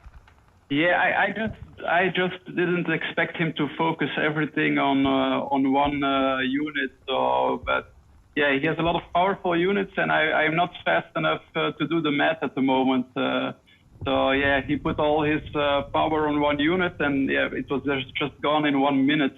So I don't know how I can match up with the forces in the midfield, especially with the bunker. Also, he's really well protected there. But he cannot keep sitting there, so maybe that's my advantage. Yeah, and the thing is, he's only getting the 1 extra armor piercing damage because he's in the bunker, just to be aware of that. It's the bunker that gives him that 1 armor piercing. When he Right. leaves, Yeah. he loses that armor piercing damage. It's like a big 50 cal machine gun or little in the bunker that's allowing the machine Yeah, gun. it's basically a little AT, spot hidden in the bunker is kind of what it's representing. Stash of Little AT bazookas. gun in there. Yeah, maybe it's a little portable, little bazookas in there that they kind of point out. But in any case, or yeah, in that case, the bazookas. You But got yeah, the in any V-point case- lead. You got a massive V-point lead. It's not really massive, but it is early on. You're getting 4 victory points to 1. Yeah, I know. That's my strength at the moment. So I hope he needs to react on that, and that will weaken him. But still, I need to get something on the field. I just unlocked my Tier 3 building. I was a little bit hesitating. Is it the right choice? But if I now can get some income and put some armor and tanks on the ground, maybe that can scare him off, and he doesn't have that much to do about it. But yeah, still, he doesn't only has infantry damage. He has a good mix of all kind of damages to go against me. Yeah, and just to be reminded, I don't know if you're aware, don't forget the Major does spot camouflage units. He can see them, and he has foresight. Just things to All be aware right. of. Yeah. Okay. Good. I'm not sure if you played enough to know these things. Just want to keep you updated. No, I only played a couple of matches 2nd edition, so Yeah, the there you Major go. wasn't that powerful in 1st edition. So. Mhm. Yes, so just be aware of that. I'm not trying. Well, yeah, he does spot camo and he has foresight. All right, Yeah. well, a lot of action here going to the next round. Best of luck to you. Want to keep Thanks, this mate. going. Yep, have a good one. Bye. Yeah, this is really just getting spicy here. A lot of infantry, but how is he going to move them all? And again, just the same kind of questions for Tassos near that bunker. I would like to see that infantry. I'm kind of expecting at this point that one a little bit further up in the rifleman in the bunker going out wide to run across the ice to capture the victory point, because is he going to have the damage to stop it? He's going to go first. That's kind of my expectation with round 1, the first 3 CP. Do you have any expectations this round, Slava? No, Tassos actually has the ability to choose the operations deck, and man, I don't. This is so interesting, man. This is such an interesting game. I just, oh my word, I have no thoughts right now. I'm so enjoying the spectation of this game, just the craziness of decision making. That's the thoughts. Well, commenting on the play styles. Dieter there is playing a lot like you in some ways. Yes. Those aren't familiar with Slava's style. Slava just likes this aggression, and when your back's against the wall, just go more aggression. And Dieter's just kind of showing it, spreading around the map and capturing points that, the U.S. is threatening damage and getting kills, but is not defending the victory points. That's what wins the game. Okay, come on, 2-2-2. Let's play this one a tiny bit better. Yeah, it's kind of funny that in some ways, hearing that kind of, in some ways, emotionally you want to cheer on the Wehrmacht who's losing units, but they're winning, so That's right. it's kind of an interesting situation we got here. Yeah, I'm still stressing. I still think the Warmok are extremely strong faction. I mean, a lot of people aren't taking advantage of the Panzer Grenadiers at all. Haven't seen them a single game, but 3 range, healing, defense dice, and I still don't see it from game to game. It's kind of interesting for me that that unit's not being utilized. He is setting up the mortar team, which is very nice because if that mortar team can spot the Jeep will be dead from the flame damage. All he needs is somebody to spot the Jeep for him, unless the Jeep decides to move off.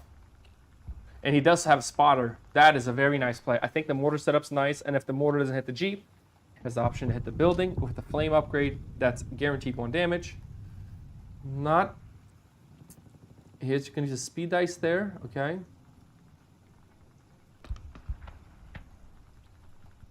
Where's he going?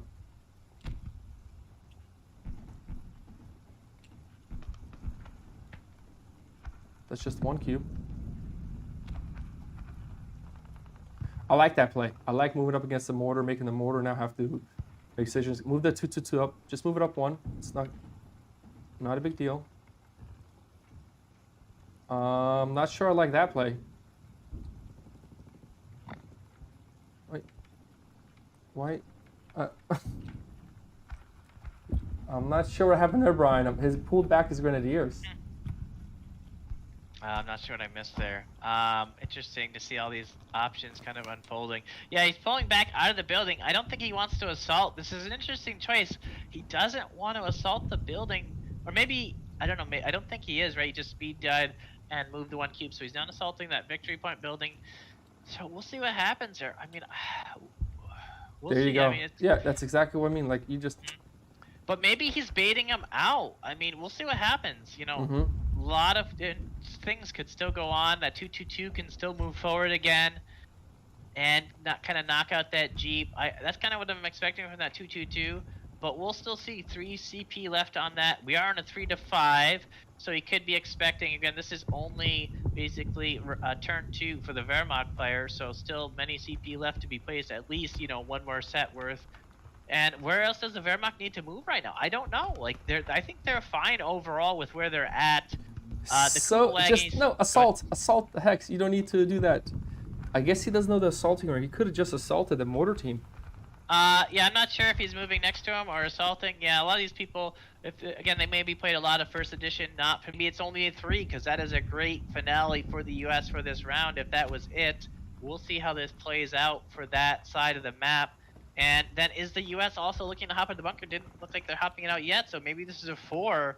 A lot of interesting Put sandbags. things. No. Put sandbags. Okay, you can do that too, I guess. He should just drop the sandbag on that. Interesting. What do you mean, like barbed wire? Barbed wire. Yeah. He should put barbed wire on that prevent point. the The speed infantry. dice and move for the 3 there. I mean, I guess he has 1 cube left. He could move away if he wanted to. I guess that is. No, he ran out of cubes though. Or sorry, ran out of time. That's about with these 3-minute timers. Again, Deed are just not familiar, not too experienced with this format. I think he's showing that he's assaulting with that Grenadier, and I think maybe it was allowed, I guess. Or maybe he declared it verbally just to get the cube down.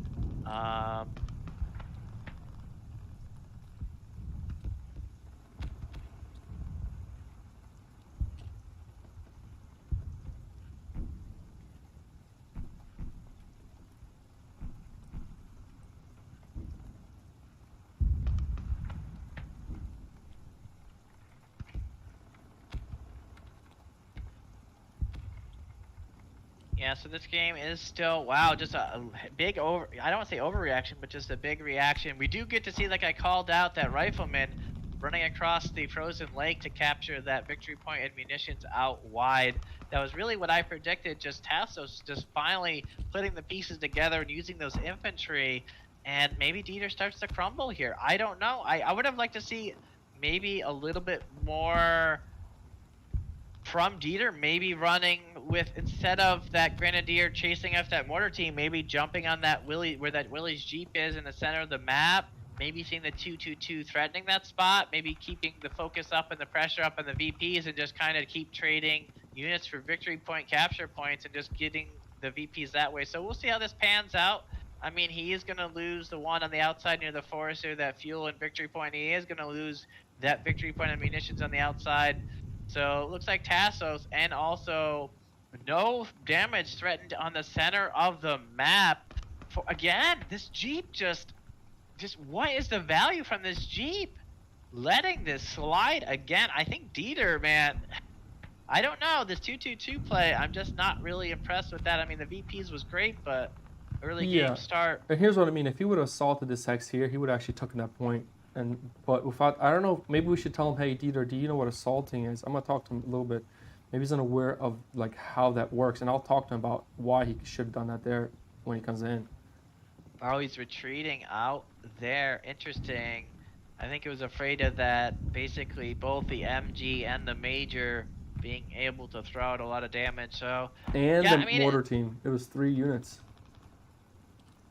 Yeah, I mean, just that basically Grenadier at the camo retreating. I don't know what the play was there, but you know, maybe it's the time pressure. I mean, he did run out of time. There's time There's pressure, a lot of analysis coming into this round that even, you know, you're having the interview and the other person is doing their interview, you get some time. So normally players with this time mode wouldn't have this time. And those folks, again, just watching this one, yeah, the default is 3 minutes, but feel free to customize this mode to 4, 5, 6 minutes to kind of just get a little bit lighter sense of this time mode, because it does kind of encourage this pressure inside of some real-time decision making in some kind of time frame. So it does really offer that option. The system is flexible, so you do have the 3 modes of untimed, typical play, especially when you're learning, then kind of this mid-tier, you know, we call it blitz mode, where you have kind of a chess timer, and then there's also the RTS mode, which is a blast to play as well, where you're playing simultaneous.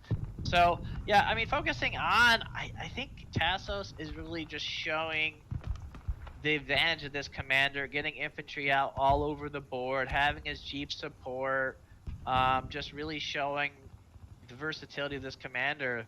Again, this Pathfinder in the basically the Pathfinder pack, this guy is just a blast to play, and we're just seeing it used to arguably its full potential here, just spreading it across the map now. How is the Wehrmacht going to answer all these infantry? There's just no responses. Just so many spots. I think this is just going to turn around for the Wehrmacht play against the Wehrmacht player for the US player. We'll see how this plays out in the damage phase, though. And we have just started the damage phase.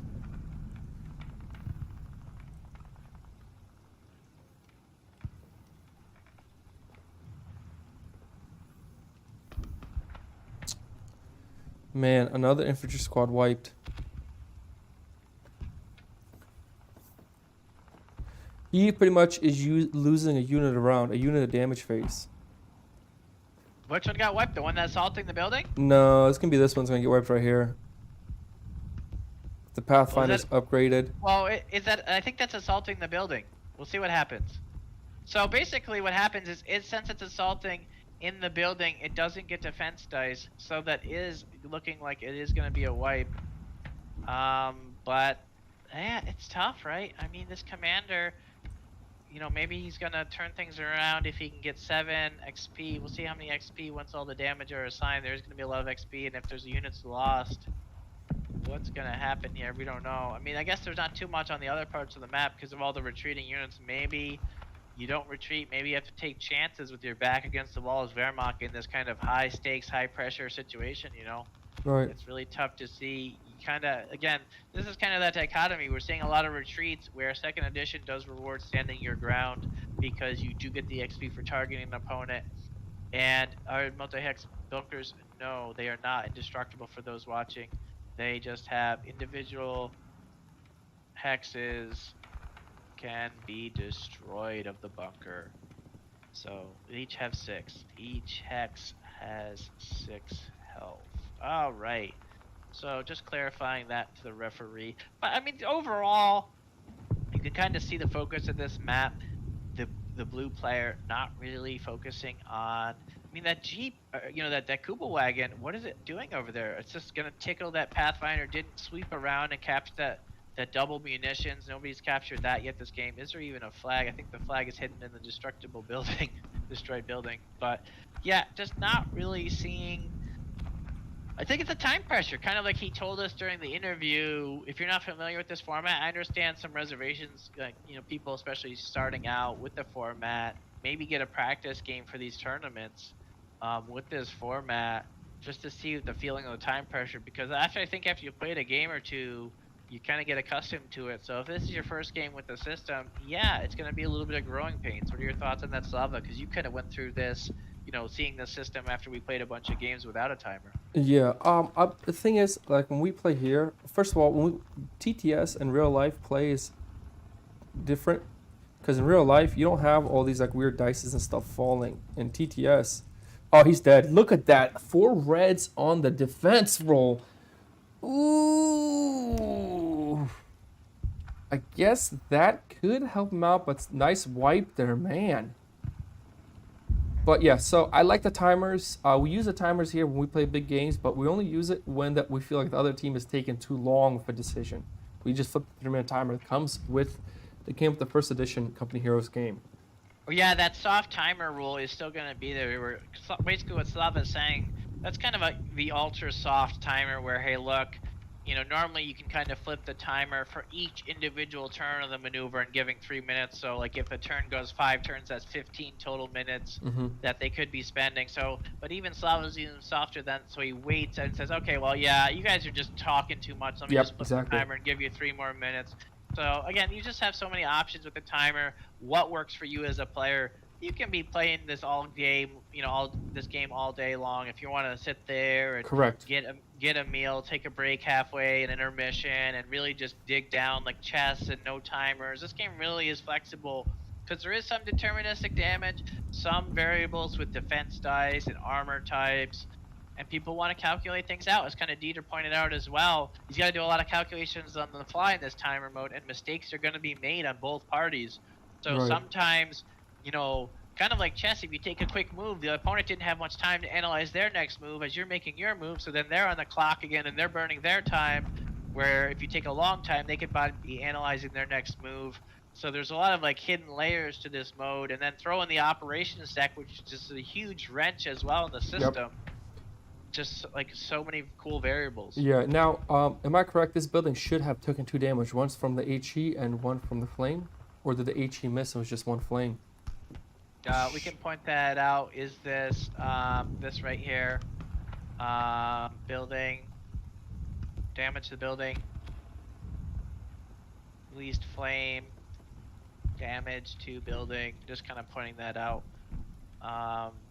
We'll see how they respond. But yeah, just these small things. Again, it's not the end of the world, but it can come important, especially in this tournament setting. We'll see how it is. I'm just going to drop a 1 in there because I think you're right. Just 1 AG and 1 flame will bring it down to 1. Which means that this point could become inaccessible to Warmok. Right. If he decides to focus on more time. And if I have a mortar team here, why would I not if I have the opportunity to shoot at it one more time and destroy it? Yeah, so the unit was destroyed, but he did capture it back because his own infantry was destroyed. We kind of touched on that because of the focus fire of the US player. Oh, is it 2 and not 1? It looks like it might be a 2. Adam kind of fixing that up there as we're kind of seeing it. So, okay, I thought the HE shot might have missed. Yeah, so maybe the HE missed and then the flame hit. It's all good. Seeing what happens with that building is, it could be decider, but now we'll see what they're gonna do in the supply phase. But it is now 10-10. Tasso's just having a colossal round. Coming right back, tying it up. I mean, but did he have a colossal round? I think things like not assaulting this, really like simple things like not using the assault here. This vehicle. Well, I was saying for the U.S. player. I'm saying the U.S. player had a colossal round because he captured 3 victory points. So now he's up to 4. Went from 1 to 4, and getting. Did he get a unit? Yeah, that unit kill. Yeah. Again. He's wiped the unit every round. The Allied player is playing really well. I like what he's doing, but man, it's just some of the moves the Axis player made was just like weren't really making too much sense. But it's fine. I mean, he had the VP lead. Now he's back down 2 VP, and Tassos is up to 4 VP. Now the VP's just totally swapped. Right. I mean, again, we're arm sharing, folks. Obviously, we're perhaps being a little critical of these players with this time pressure. But this is tournament gameplay. This is it. The stakes are high, the reward is high, and you got to bring your A game to win. Especially we're in basically the semifinals. Winner of this goes to the finals, which will be tomorrow. Probably around this time tomorrow. We'll figure out the timer, the exact time for tomorrow. But just focusing on this match, he's not out of it yet. It is a tie game at 10-10. Correct. 3 points playing to 21. The game timer is very low at 43 minutes, so the players are playing fast. There's not really any time issue. So we'll see what happens. But the Wehrmacht player is going to have to come up with some surprises, I feel. And I don't know. We'll see what happens. I mean, I don't think this kind of losing all those units with this commander kind of needed those grenadiers to stay alive, not be retreating. I think that retreat is arguably going to cost him, because even retreating 6, because on the opposite side of the board, even 6 doesn't get back to the spawn Correct. line, so he's going to be retreating again this whole next round, and he needs that unit on the battlefield. Yep. So maybe you just didn't move him. If you just left him alone on that outside point, sometimes it's tough, right? A lot of tough decisions. I don't want to. We'll see what his thoughts are coming in when he gets to interview. But do we actually see? That's right. We Are we do seeing- see the airdrop combat group coming down on the Pathfinders. Oh wow, that is crazy. So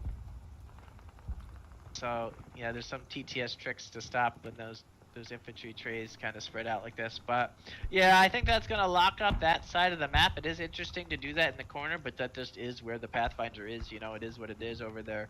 So we'll see how this all plays out over there.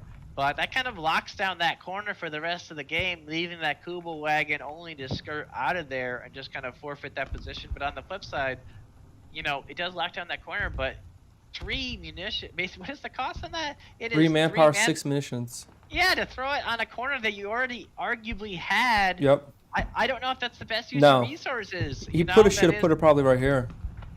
Yeah, I mean, just decisions are just interesting choices that the players are making, where I would have liked to see it more centered. I mean, again, Tassos having a huge comeback, does it matter? Who knows at this point, right? He's just had a huge comeback and so many troops on the board. But on the flip side, we'll see how the Wehrmacht's able to respond. Maybe this kind of gives an opening to adjusting his infantry on the map, capturing some points, maybe capturing that center victory point with that infantry. It's a little bit out of range over there, but also showing that he's picking up a mortar team and an MG on the spawn line. It's interesting because, why? I kind of maybe you want to comment on this, but why weapon teams on the spawn line? What is that doing? I'm not sure. Because if they retreat, they're going to be in the same position that his grenadiers are in. They have to keep running all the way back. I mean, the only thing that the MG can do is 1, 2, 3 into the building, but won't be able to set up. So why not just, again, I'm not sure what ability you use, but why not just make a regular infantry? So again, just interesting choices here. I mean, again, they're under timer even in the supply phase. He only has 30 seconds left. So it is a lot of tough choices, right? The weapon teams do offer some good variety, with the mortar team being able to move forward and perhaps offer support a little bit on certain parts of the map. Yeah. There's a little bit discussion going on with that capture point. Not sure what the point of contention is, but they are showing how it happened. I guess perhaps with that airdrop combat group. Maybe Dieter's like, wow, just responding to this commander. Again, folks, this Pathfinder commander being showcased, you do not get this. You don't get this in normal games with US. Just, again, where's the vehicles? There are now finally one enters with a Wolverine, but just this cool infantry style focus you don't get with the core kit just really being Yeah, but you know showcased what's here today. so crazy with this? If I was the Wehrmacht player, I'd push my 222 right here, and I would then assault this hex here. Because now the AT gun has to make a decision. You know what I mean? Is it going to hit one unit or the other? And then if these units stay, he's either going to lose one of these 3 units is going to die. So he's going to be forced to retreat unless he's willing to do trade for trade. And if he's retreating 1, 2, 3, 4, 5, 6, you're just going to get sniped by this guy on the way back. So it's super interesting. And that 222 does 2 infantry damage, and you have the one from the Kubel wagon. And if you could possibly, maybe his resources are out, put I think it's an experience point, isn't it? Oh no, defense dice needs 3 munition. I would just push this 222 up here and say, you know what, you have a cluster here. Either your AT is going to die, your MG is going to die, or your Pathfinder is going to die. But somebody's going to die unless you start retreating. No, I don't disagree with that. I mean, at this point, his back's against the wall. You kind of move that 222 first, maybe bait out that AT gun, right? And then, like you said, then kind of just dance dance with the Kubel and Assault, kind of, he might not expect it, realizing he only has 3 health, that's 2 AI and 1 from the Kubel. That's a guaranteed kill on that Pathfinder who doesn't have a wrench, can't build any defenses, preemptively. He's just going to eat it if he stays on that. So all these units, and even a way perhaps for the Wehrmacht to carve through it and maybe even survive against all odds in that corner. So we'll see what happens. There's still, again, folks, a lot of game to be played. Correct. Even though the Wehrmacht is down on units, a lot of choices to be had, a lot of, ways to go with this for the Wehrmacht player who has, new units, again, that the Ostwind hitting the board, so that they're tier 3 heavy tank, good against infantry. However, I don't know if I like that choice. I don't. I really because don't. he needs an infantry to capture that. Correct. Mortar can't capture that victory point. That went right in his face. Correct. And he doesn't have anything to get in that building. So it's just reading the map. There isn't too many maps that have a lot of victory points, especially in buildings. But this map, again, you can kind of see the layers and the depth to it, and a lot of tactical choices that players are going to have to make, both with their unit choices, their positioning, hopping from building to building. We're seeing all that stuff, but at the end of the day, you need infantry to capture. So we'll see what happens. I mean, still, again, a lot of time left, and we'll see how this keeps going now. Oh, no, actually, the timer's actually counting down. 37 minutes left, not counting up like we were in last round. So again, still plenty of time left. Should be enough for at least this round and one more, if not a third one if necessary. But there is a lot of victory points on the board and a lot of units to be destroyed for victory points. Okay, they're going to move phase. Here we go. So I guess they're skipping the discussion, which is fine. Oh, that's fine. I'm curious. I just want to let them know what the assault rules were. Just say, hey, that's what assault means. Yeah, I mean, it's been showcased in Forecat, basically focused on with all of our updates and again the campaign page. This is the new hot rule to really speed up the ability to capture that just wasn't there in first edition. That neutralizes just kind of a 1-2 punch of just offering variety. Mortar team cannot go in the building, so you got to be aware of that. Mortar team can't go in the building. No mortars in building. FYI. Yep, I think I think it's going on. Adam's got it. Yep, Adam's pretty good. I mean, He's very good. He's been got it. I mean, he's Look one at of this sandbag placement. What? He's like, come at me. I am taking this spot. I don't care. Hell or high water, I am taking this spot. We'll see what happens here. But here's the problem. Oh, does he know the MG cannot shoot there? Is that going to be known to him? Nope, he can shoot there. That's He not can? a problem. Yep. It's not like the cathedral? No, normally just like the cathedral, he could set up and fire through. He's not firing through 2 green. Just for those wondering, so Slava's question basically, that because it's a combined building in first edition, they're now gray. He's not actually, because its part is one building, he's not actually like firing through a building. It's kind of like shooting in a bigger building just out the window. Think of it that way. So it doesn't really affect the arc here for those viewers kind of just responding to Slava's kind of inquiry there. So it is fine. It is legit. He does have the speed die, so he is able to set up. But is he going to spot it? Is he going to bring over the Jeep to spot it? He's not actually stopping the capture right now. At least the neutralization at all. None of that. And this without makes no spotting. sense. The Flak Panzer only has 2 range. So moving it up there for the 3 gives only, all you did was provide ability for the mortar team for range of 4 to hit you once. Very interesting. I mean, yeah, we'll see what happens again. We didn't get to interview them this time, but again, we kind of see, I think our analysis is fairly spot on, in my opinion, as to what's going on here. A lot of what we're expecting. I agree. I would have liked to see that 2-2-2 go out there. The Jeeps is going to go there instead, and using the mortar to walk forward and spot the Grenadier. Interesting choices from both players. The Wehrmacht, though, I don't know. Again, this Ostwind, I know why he wants to get the Ostwind over there, because the Ostwind's going to be able to threat 3 AI. Not this round, because it only has 2 range, but next round to kind of clear out and just scurry all those potential juicy victory points next round, but just not getting there this round because he didn't get a speed die. And where did he spawn to? Did he spawn I think he spawned next to the mortar team. So again, he's really only 2 spots away from spawn. All of this adds up here. Yeah. So unfortunately, we'll see what happens. The Kubel wagon could potentially Still assault. Does he move over the 222? Do we Yes, see it? yes, Oh, good call. No, I don't like that. this. I like that. He No. can. Oh, He okay, should move okay. closer. He should, because now it's going to give him the ability to not only harass this, but there's nothing to damage it. There's no fear. That 222 right now is in a good spot. Oh, And- I thought we. Yep, go ahead. And if I'm correct, he can actually still damage the MG units in there because he is not now in this case he does not go through 2, correct? So it's not a Yep. bad play. It does give him the option also harass the Jeep, and because he has sights of the MG unit in the team, I don't think that's a bad play. It's not like the 222 can capture. Sure, I mean that's all fine, but like you said, I kind of really just jumped on your bandwagon with sending Oh, the 222 yeah. out to the corner. He should have. I- Yeah. Yeah, I mean it would have been just really nice to see as a lot of activity in this corner over what? Just kind of one victory point where there is an entire map where the Wehrmacht's losing on so many fronts. So interesting to see so much focus here. That 222, what is it threatening? It is threatening currently the Jeep in the center, right? Yep. So it is threatening that the Jeep's going to have to either move or be knocked out of the game. So we'll see what happens over there.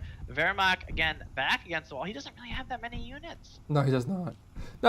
Now here's the good thing is, hopefully he doesn't notice. I mean, if the ally player doesn't notice his Jeep has 1 health, this could actually really work out in the Wehrmacht's favor if he could snipe that out with the 222. I think this cluster here really doesn't help him out at all. He did set up the AT gun, but he's setting it up in such a weird spot. I don't think so. I mean, it's covering. It's going to destroy that Kubel if it stays there. It's fine. It's in But the he arc. has slow, so he's not going to be able to reset it to attack the Black Panzer. Well, the Flak Panzer's not threatening this round. I think it's a fine play that Kubel, if it doesn't get to move, it's actually in a very hard spot to get out of there, to be honest. It's going to have to spend 2 CP in either direction to be able to do anything. So the Kubel kind of, I don't know if I agree with it, the Kubel going in that direction with the speed die at all, to be honest. Yeah, So, interesting. Because he could go down to the Grenadiers that are invisible, reheal them, and then still pluck 1 damage away from the mortar team. Right there at the bottom. You see that? Right here, I'm just going to tap. Well, I can't quite get there. 3 cubes. How's it? 1, 2, 2 3. cubes, 1, 2, 3. Where? Where are you going with the cubes? Because if it goes here, it can't still hit the MG. No, the mortar team. Oh, sorry, the mortar team. Yep, the mortar team. Yeah, You're right, on the mortar plus team. healed infantry.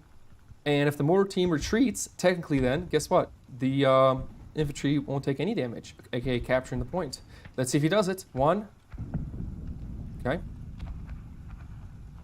He's just doing 1. Is he gonna go the 2, 3? Again, he doesn't have too many units, so affording the cubes on that. Yeah, Tassos on the opposite corner of the map, just the easy pickup. Because again, Sure. I think that's what really cost him the game.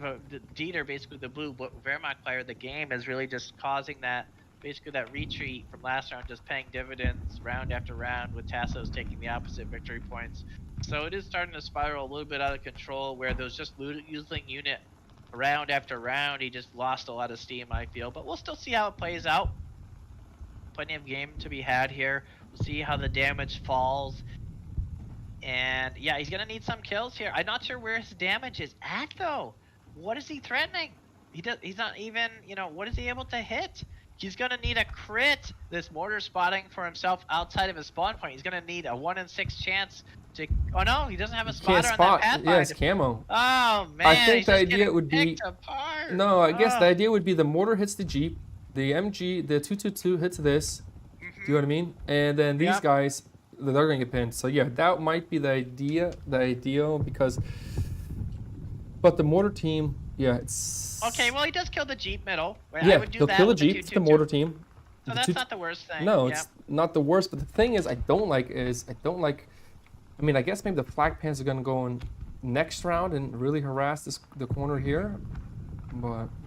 Well, no, look at it. Actually, the Pathfinder still spots the as Kubel, well yeah. as the Jeep spotting the Kubel. So the AT gun with 4 range It's is killing gonna it. blow up the Kubel. It's Correct. gone. Why even move it 1? It's still gone. It's just Correct. a waste of a CP. Like, spend your CP from elsewhere on that spot. Do something different. Again, that mortar's not doing anything. What is the mortar attacking? Nothing. Exactly. It could target the Jeep, so the 222 could target something else, because the guarantee with the flame, I don't even think he's leaning that way with it. The 222 should probably just target the 50 cal in the building. building, Just to get an XP here, because the mortar team with the If the flame is ult's basically gonna do with it. the flame is a guaranteed kill. Guaranteed, Again, right? So it just just kind of these minute details for those watching. What we're saying is, this mortar team can kill the. I don't want to show it. I guess the mortar team can kill the Jeep, right? And then the 222 could be focusing the MG. Just again, any little advantage, even if the damage doesn't land, getting that XP can help. I mean, this back Correct. is against the wall here. And not only that, but it'll give the XP's it's gonna give you not only an XP but an extra XP. See, he thinks he could target the Pathfinder. I imagine they're gonna catch this one, that the Pathfinder is camouflage and there is They no should spotter. say something. I think they got it though. Camo. I think they're realizing it.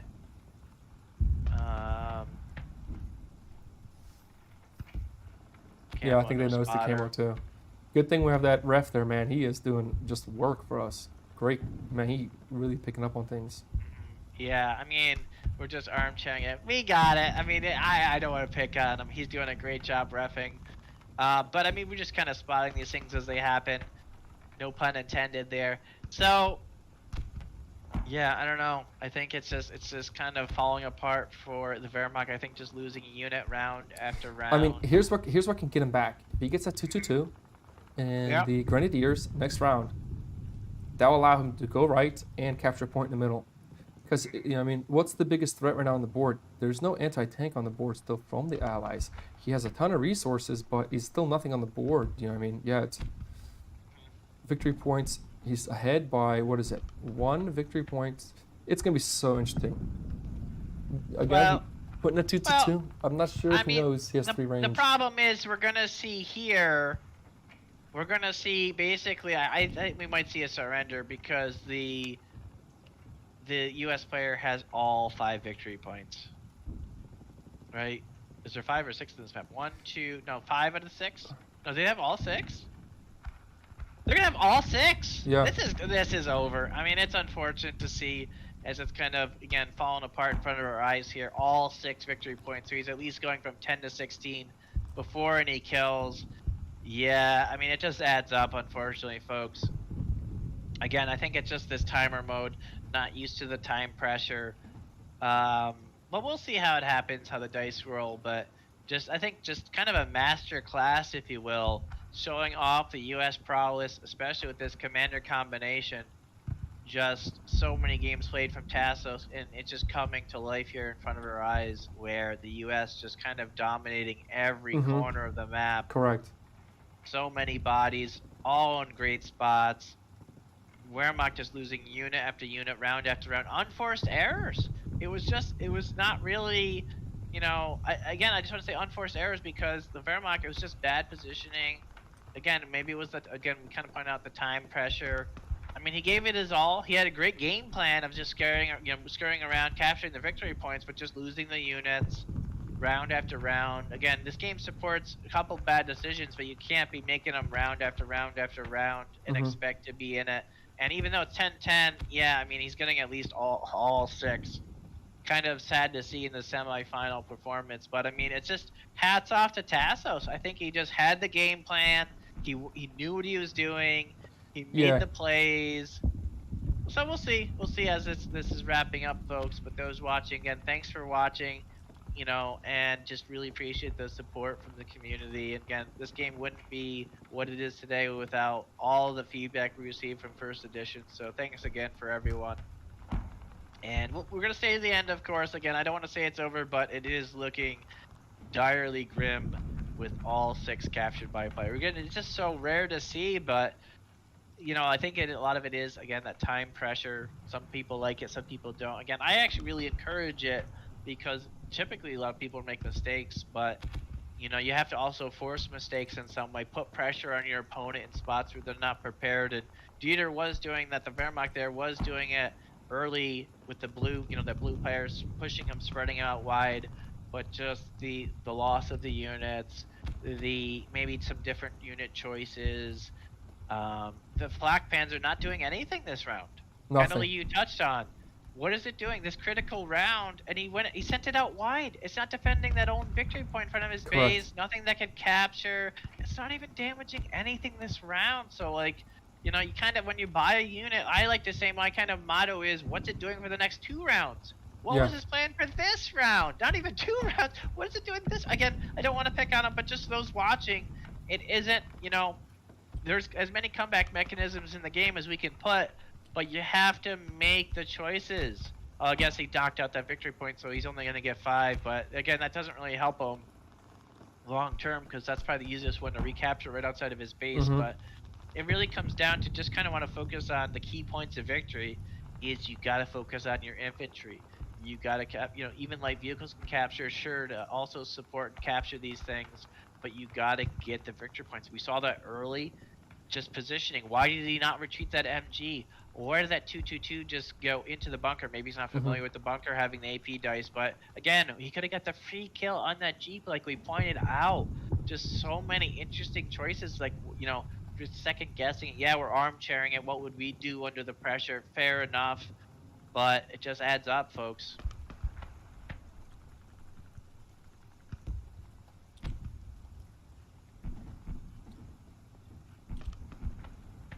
He's got 5 experience points. He can go for tier 3 with the commander. That might be his best bet. Just go. I mean, tier 4, getting the 222 and the Panzer Grenadiers. Yeah, I mean, he The can still hang. Panzer Grenadiers would probably have to rush to the center, take that manpower and fuel munitions. I'm sorry, manpower and munitions there, and then go victory point next round. But that's going to be, he's going to be at 15, then 5 more is going to be 20. So even right now, it didn't add up. They're in the supply phase now, so he didn't add up yet the VP that he's going to gain, putting up 15. So technically, if it's one more round, it's 20. If there's a kill, 21. So this, I mean, look at that. He's getting 5, 6, 7 munitions a round. 6 fuel. Yeah. That is just craziness. He just captured almost everything on the board. The board is covered in red, and it's actually US red. You might expect it to be green, but it's just red versus blue. And just folks, we have an update for the other match. It has concluded, so very likely we have our final set for those still watching and those, you know, still tuning in. Dugo takes it over, basically, Kip Duran 25-15 for the final score there. So very likely Dugo goes on to the finals tomorrow. Just this guy is a backer, man. What a story. I saw him day in, day out this last week. New backer coming in, just looking for game after game after game, preparing for this tournament. You see that dedication pay off, and now he's in the grand final tomorrow for, again, that all-in new backer bundle. If he wins against Tassos tomorrow, again, looking like Tassos at this point, if he wins against Tassos tomorrow, man, he's going to be, I'm sure, overexcited. Just really great to see the community and the backers and the support coming in. And just to see that dedication, like, look, this game looks cool. Let me check it out. And again, folks, next weekend, the same thing. You have a whole week to prepare. This guy is new. Make it to the finals. Yep. So we didn't follow him. We followed Tassos. I was watching some of Dugo's games, and he was in a lot of the community events, these live events, asking questions, learning the game, learning the mechanisms, and I thought already he was a good player. So good to see. Very exciting to see a new player just coming in fresh blood and making it all the way. We'll see him in action tomorrow, folks, in the grand finals. But this game, I'm not sure where they're at. Looks like they are in the supply phase. Still Yeah, they're in the determining. supply phase. I don't know if they finished the capture or what, because the captures are all showing red on the board. I don't know if they just didn't award the victory points or what yet, but we'll see what's going on. Maybe they're determining if there's a surrender or whatnot. We'll see how it plays out. Yeah, comment from the field. The ref is crushing the game. From the commentary, just one of the chat channels I have on Discord, just a comment. What a beast from the ref. He is on top of it. You know, I was pointing things out, but he was on top of it, though. I mean, really nice to see. Just such a great game here. Wrapping up, so we'll see what happens here.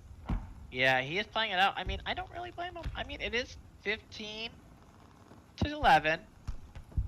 And I just don't know where he's going to be able to get the unisecond capture again. Why? Well, he can't really make a 2-2-2 here. I mean, he gets one for free, yeah, sure.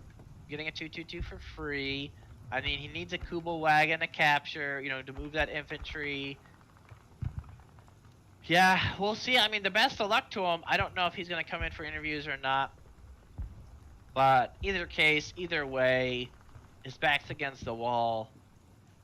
Right. We'll see what happens. I mean, I don't know if Apple's just joining us here. If he has any thoughts on this one as he's kind of joining in and watching. He was one of the referees. Kind of, we call him the MVP, just propping him up. Maybe we'll have a show match with him later or sometime next week or something. But we'll see what's going on. I don't know if Apple's here or not. His mic's currently muted, but... I don't know what's going on. I just got here and it looks like a dominating performance from Red. Yeah, to sum it up for you, just a quick recap. Dieter went out wide early game and had the VP game. He was up 7-4, but to just recap it there, he was losing unit each and every round. Second round, he lost an MG on the center point, could have retreated, did not. Had an easy option to pick off with a 2-2-2, to pick off basically a Jeep with only 1 health, a free kill that was on the manpower and munitions outside of his base. Did not, instead kind of just drove straight into the bunker with an infantry in each spot of the bunker, just blew up that 2-2-2. I mean, it was just a cinematic experience. Unfortunately, just kind of one that like thematic movie kind of feeling experience for the US player, just crushing this kind of Ardennes, kind of like historical, you know, the Wehrmacht coming in and just getting immediately just pushed out of the Ardennes forest, just like historically like it happened. And it's just unfortunate to see again, just some tough decision at the time, like we touched on, don't want to touch on again, but the Flakpanzer, the Osman coming on the board, not getting play the first round, and really just the showcasing of that Pathfinder commander, just really just a master class, that masterpiece, wherever you want to call it, of that Pathfinder commander. Yeah, I mean, that's just really just recaps what happened for it, and we'll see what happens in the end here, but having all 5, again, there was 6, but one of the ones was destroyed. Victory points on the map, because on this map there are destructible buildings, 2 of them basically that have a victory point that are able to be captured in this map. So going into it, we don't see a Kubel wagon. I don't know if the players are discussing anything, if they're going to play on, what's going on. I don't see the timers getting reset. I see one of them reset. Currently, the game clock is paused. I'm not sure what's going on. If they're discussing anything or just preparing to play that final round, or if they're discussing a potential concede. Maybe they're discussing all the strategy that happened, all the decision makings, you know, along the way. But overall, it was just a great show of this map. Just for those watching this, Ardennes forest, just so much forest, but in and out, weaving in between the buildings, along the road, fighting all over the key points, them trading victory points right outside their base. Each infantry charged forward just with the aggression. So just so many interesting choices that we saw that could have went so many different ways, with players just choosing, you know, their path along the way. They are going to play another round. I am just mentally trying to put the math together. As if he's not going to be able to capture any victory point this round. You just can't find a unit that will be able to capture. That's in movement. So by default, I think even if the American player doesn't move anybody, he might still win. Yeah, I mean, it's good to see the good sportsmanship and then Correct. playing on. I mean, it's always great to see that from the community and just trying to put on the best show you can. But again, you know, you kind of need a Kubel wagon. Doesn't pick up the Kubel wagon. Again, a Kubel wagon over here on the spawn, 1, 2, 3, 4, 5, with the basically the Grenadier inside. Could just capture this point. Yeah. He still has the resources for it. The 2 manpower and 1 fuel is easily able to afford it, and the 2 munitions for the speed die. Didn't get to see any use of the smoke canisters this game. I mean, that's kind of a cool niche ability that you can come to sometimes show off, especially combined well with Kubel wagons. Could have been nice to see just in hindsight. Just this commander is very flexible. We didn't see it fully showcased. We did see the speed die of the mechanized infantry, just the 2 munitions for a speed die tier 1 ability. See, if I was Wehrmacht, I'd move that Grenadiers that are with the camo. I'd move them right into the building because they won't take a damage at that point because you don't take Overwatch damage when you're inside of a building. And then it's just you versus the MG, and you can't get pinned, and you're gonna be you know what I mean, trading equally with each other. Sure, there is a little one minor exception if you actually assault the MG. But he's even in not a going to. building. Yeah, he's going into Yeah, this it's a hex little here, tough.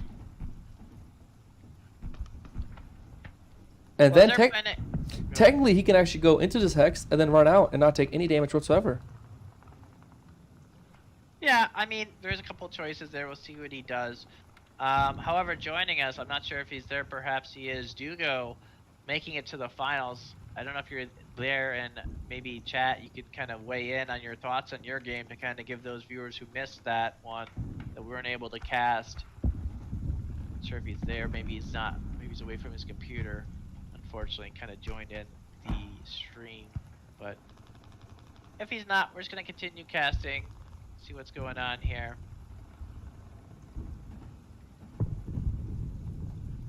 Yeah, no comment from a viewer. Mass infantry seems so strong. It is. I mean, don't get me wrong, it is. But the Wehrmacht had plenty of options. Losing that Yes. MG early game, that could have stopped a lot of this. Just, Exactly. If he just retreated that unit, retreat 6 would have been 1, 2, 3, 4, 5, 6 back at the spawn line in the action next game. We saw that in full force in the 1v1 match. Anyone who wants to go back to the game, Yep. the first showcase match with Chris against Rudy. Chris retreated that MG and could have got it back. He didn't, but he had the option to. He didn't opt into that with the MG to get it right back in the action, moving to and setting up. So again, it's a lot of is learning when to retreat, you know, where to retreat. Again, I think the play of the game, really just the momentum went out of the US player when he dove in this corner over here. He dove into this building, into the face of all the enemy infantry, and then retreated because he's so far away from his base. Even retreat 6 wasn't able to get back. He was out of play for 2 critical rounds, where if he just sat put, then the rifleman in that corner wouldn't have been able to capture that point. So really, sometimes you got to weigh your options. And hey, do I push for more? He already had 2. He already had 2 capture points over there. Maybe you Right. just kind of. Maybe if he dove back here, right? Correct. Because then that rifleman coming out of the bunker would have had to fight him and wouldn't have been able to kill him. He wouldn't have been able to reach that one with the manpower and victory point in that same turn, because that's 4 hexes away. It's just, again, there's a lot of analysis, and players are playing their best. There is time pressure, but you know, there is just so many options that, you know, I don't want to call them mistakes, but so many different choices that things could have played out vastly differently.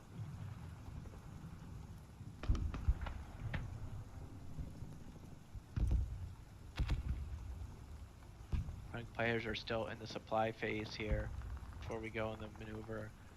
So just kind of focusing on, it looks like the US player is just bringing out the Hurt with the Wolverine and the Greyhound. Just, yeah, there's not really anything that stays on that side of the map now is probably just going to get blown up. Unfortunately for Wehrmacht, who's over there. But we'll still see. Maybe this Ostwind can chase things out of the corner. Yeah, there's not going to be anything to capture there, but again, we'll see what happens. Any other unit kills or at least pressured retreats as the game winds down to the finale. But overall, I mean, just watching a showcase of just such a variety of units. You pointed out, Slava, no Panzer Grenadiers this game. None. Yeah, I haven't seen I them mean- at all. I guess this is the one. This is the free one you get, right, with the commander card, but that's the only one. Yeah, right. I mean, early game probably could have won a Panzer Grenadier with, especially. He had the 222 though. The 222 could have easily chased down that 1 health Jeep. So yeah, I mean, the unit selection was really fine. The 222 was fine. I think it was more of just a positioning, you know, overall strategy of planning out rounds ahead. So it is what it is in the end. Someone's going to be a winner and someone's going to be a loser. And yeah, it looks like Tassos versus Dugo in the finals tomorrow. But yeah, we'll see what happens here. The 222's nice unit. The Flak Panzer, that was massively buffed coming into 2nd edition. That guy, 3 manpower, 2 fuel. Such a huge cost decrease coming from 1st edition in a lot of ways. Especially you can kind of get it out early if you want. Look at that ref just moving the cubes for blue. What a nice guy, this ref. He's just a bro, you know, what a bro.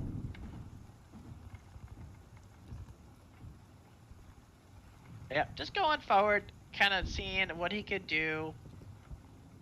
Maybe scurry away a lot of these infantry that could see a Correct. mass retreat, because there's really no reason to stay there. I mean, you can't capture. There's no infantry threatening. It is what it is, you know.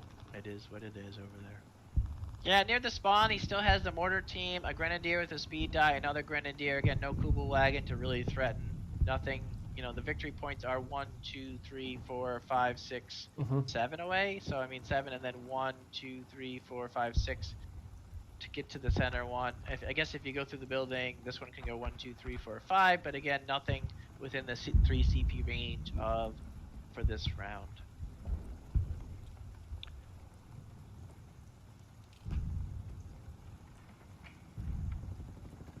And looking at taking advantage of that Wolverine speed, getting it out there in the middle of the map. 2 speed dice, 2 cubes. Scaring away that 222. It is just such a great, and then it does have the 3xp AP die upgrade. So even though this isn't a vehicle commander, just coming in with the vehicles as the icing on the cake for the finale here. So yeah, I mean, not sure what else to touch on. That Jeep also has 1 health on the double munitions. No, don't move the 222. Leave it there, because he does have sight of it. Oh, yeah, I guess he does. I didn't realize this MG team uses sight dice. Interesting.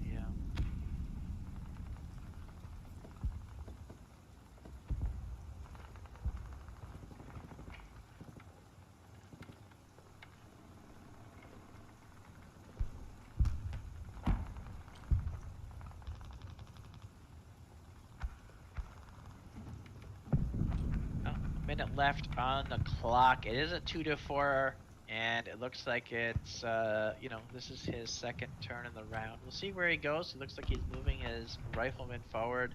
The cubes are kind of in the way there a little bit, but yep. And it was just a 2. Tassos with a comfortable lead. I think just picking that 2 was obviously a no-brainer at this point, with having all 5 victory capture points. Yeah, I mean, you could try to analyze. Ooh, that's not bad. That's not bad. He's gonna kill the Jeep. He's gonna kill the Jeep. He's gonna kill definitely 1 of the infantry units there. I mean, the Warmark player will pick up the 222 fire. The 222 can attack this. The Black Cannon can attack the AT gun, and AT gun most likely won't kill it. So you can actually pick off a unit here. The Jeep is dead. He's gonna pick the Jeep off. This infantry unit, oh, he did retreat the guy that was here, so he is retreating these guys back. No pin, because MG didn't get to replace, so it's not too bad, but I'm still trying to figure out how does he come back. Yeah, he didn't throw anything on any of the victory points, and folks, just as a reminder for that, basically the comeback mechanism, if you have more victory points than your opponent at the end of the game, you can get 3 bonus victory points, which a lot of the closer games that is enough. Especially we've even seen 5 being 5 to 7 points behind, where like if it was basically like an 18 to 13 or something, we've seen a lot of comebacks when they trigger that 21, you know, victory point threshold for the end game trigger. But seeing it here, yeah, I mean, maybe Tassos will just be, you know, the gentleman and not retreat, and just kind of show off this little combat, letting these tanks and, you know, these light vehicles get some action over there, because he's just not, there's not really any concern here. But it was a nice showcase in a lot of ways of the 2nd edition, really in particular this Ardennes map. Again, we saw Morrow River first round, now with the Ardennes Forest. So these are the core maps, folks. This is what you're gonna get for even just a 2-player pledge. I mean, this is it. I mean, again, the Wehrmacht went a core faction commander.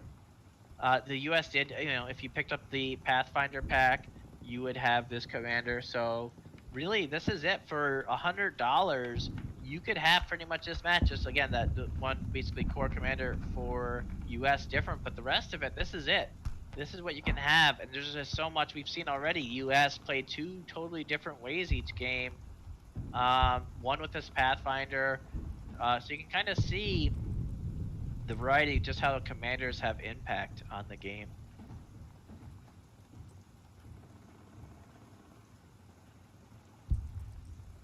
He does wipe out that infantry unit. I don't know why he didn't attack the anti-tank emplacement. That was really strange there.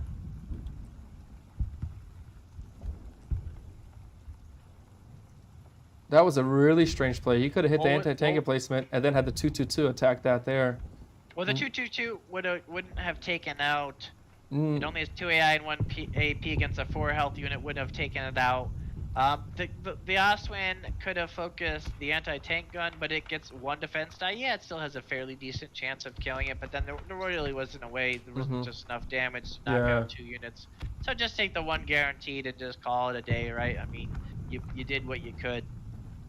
But all things considered, the 222 did take out the Jeep that was on the double munitions next to the cathedral. And yeah, the competition, maybe Dugo's gonna spend the rest of the day maybe studying these matches to get in the head of Tassos. So yeah, maybe that's a little thing for sure. He plays the US very well, as Slava says to the chat. Yeah, that is just really spot on. Tassos I think just putting on a clinic what to do with this core faction. Just again, it's got that low barrier to entry, and then it can really be showcased, especially with these commanders focusing on things. Well, the players have joined us here. Looks like the game was called. Well played, both players. Thanks. First, we'll give a shout out to Dieter for, again, great sportsmanship, and thanks for hanging in there. I know even though your back was against the wall and things were looking Yeah. So thanks for hanging No in problem. there. It was Really a slaughter at the end, but it was nice. I really learned a lot for my next match. Yeah, I mean, I know if the U.S. time works out for you next week, you'll be most certainly welcome to join us there if you can, manage that time. But thanks again to Dieter for, again, hanging in there and showing a great performance again outside early game, focusing on the victory points, spreading Tassos, then maybe a few mistakes, losing units, maybe could have retreated, maybe the 222, maybe the driver should have got fired before he drives into the bunker, perhaps. Maybe should have got, reprimanded for poor driving. But Tassos, congrats to you making it to the grand finals tomorrow for the EU tournament. What are your thoughts? I imagine the excitement level is really high for you at this point. Thanks. I have to say it definitely went better than expected, and I did try to play everything methodically and not do anything really out of place. Play the correct way, I think. The game in the first round was very close, and it showed me that we cannot play around. Like mistakes are gonna catch you up later. Like the mistake on the first game I did, not moving the Jeep so I can get vision on the squad with the camouflage, letting an early point. On the second game, I went differently because I had never played the map, brand new map to me. I thought that going through the middle, because the map has easy paths, it's going to be easy to branch out, and forcing a fight in the middle is going to get me ahead in manpower, effectively troops. The way Dieter played gave me that opportunity. He played slightly aggressively, maybe too aggressively. It could have worked out, but some things didn't have to be rolled because of excess damage. So on some situations, no defense rolls had been made at all, which made me get an early advantage. And with the commander I had, I could capitalize, especially early, on a full front assault, try to get something out, try to get some retreats, hopefully. Eliminations are even better, but retreats were what I was hoping for, and then spread out the Pathfinders from the commander and para-drop squads to support them on each side. Right. So, yeah, just showcasing that commander, I mean, I don't know if Dieter was upset with that one. Just so much potential for those watching. Man, just showcasing that infantry force with that Pathfinder coming from first edition that was really just reworked from the ground up. Kind of more thematic again, just as a reminder, the airdrop beacon to match that Company of Heroes 2 the video game, where then typically the paratroopers can come in. But being able to just really work with just so many different options with the weapon teams, bringing in other non-Pathfinder infantry, bringing in the major, bringing in riflemen, Just so much variety and options. And then just the icing on the cake, you still just did bring in the basically some vehicles at the end to just show it off that the full U.S. forces in full force.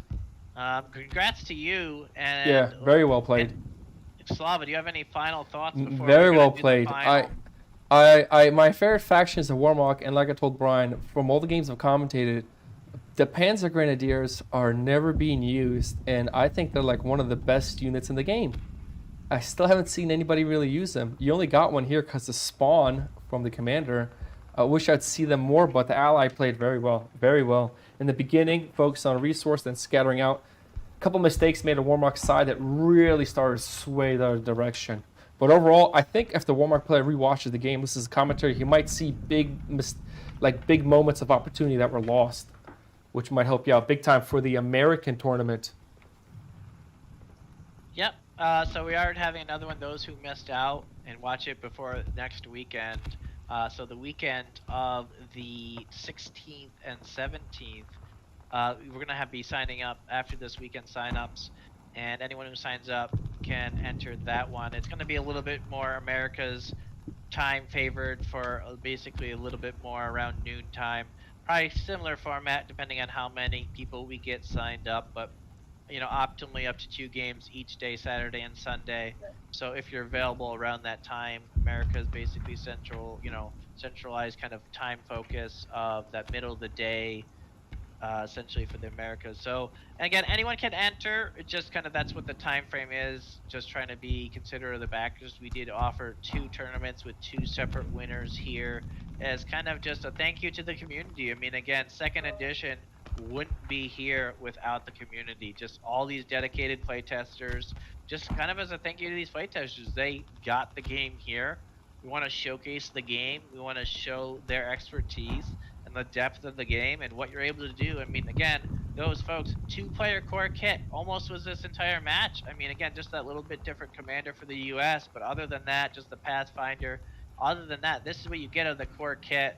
So this is it, folks. This is what you get. Ardennes, you saw it earlier. The Morrow River will play a different map for the finals tomorrow, showcasing it all off. Hope you had a great time. Any thoughts, final thoughts, Slava, you want to leave with? None. I can't wait for tomorrow. And those still watching, thanks for your support. And again, we'll see you tomorrow At if the you can grand catch finals. Grand finals. Woo! One last shout out. A full all-in backer pledge estimated at a $599 value between one of these players, Tassos or Jugo. I think Tassos just had a stroke. I know Tassos had a stroke. He just hung in there, and just 2 hard-fought games. And now we'll see these 2 players in the final. So thanks again, everyone. See you tomorrow.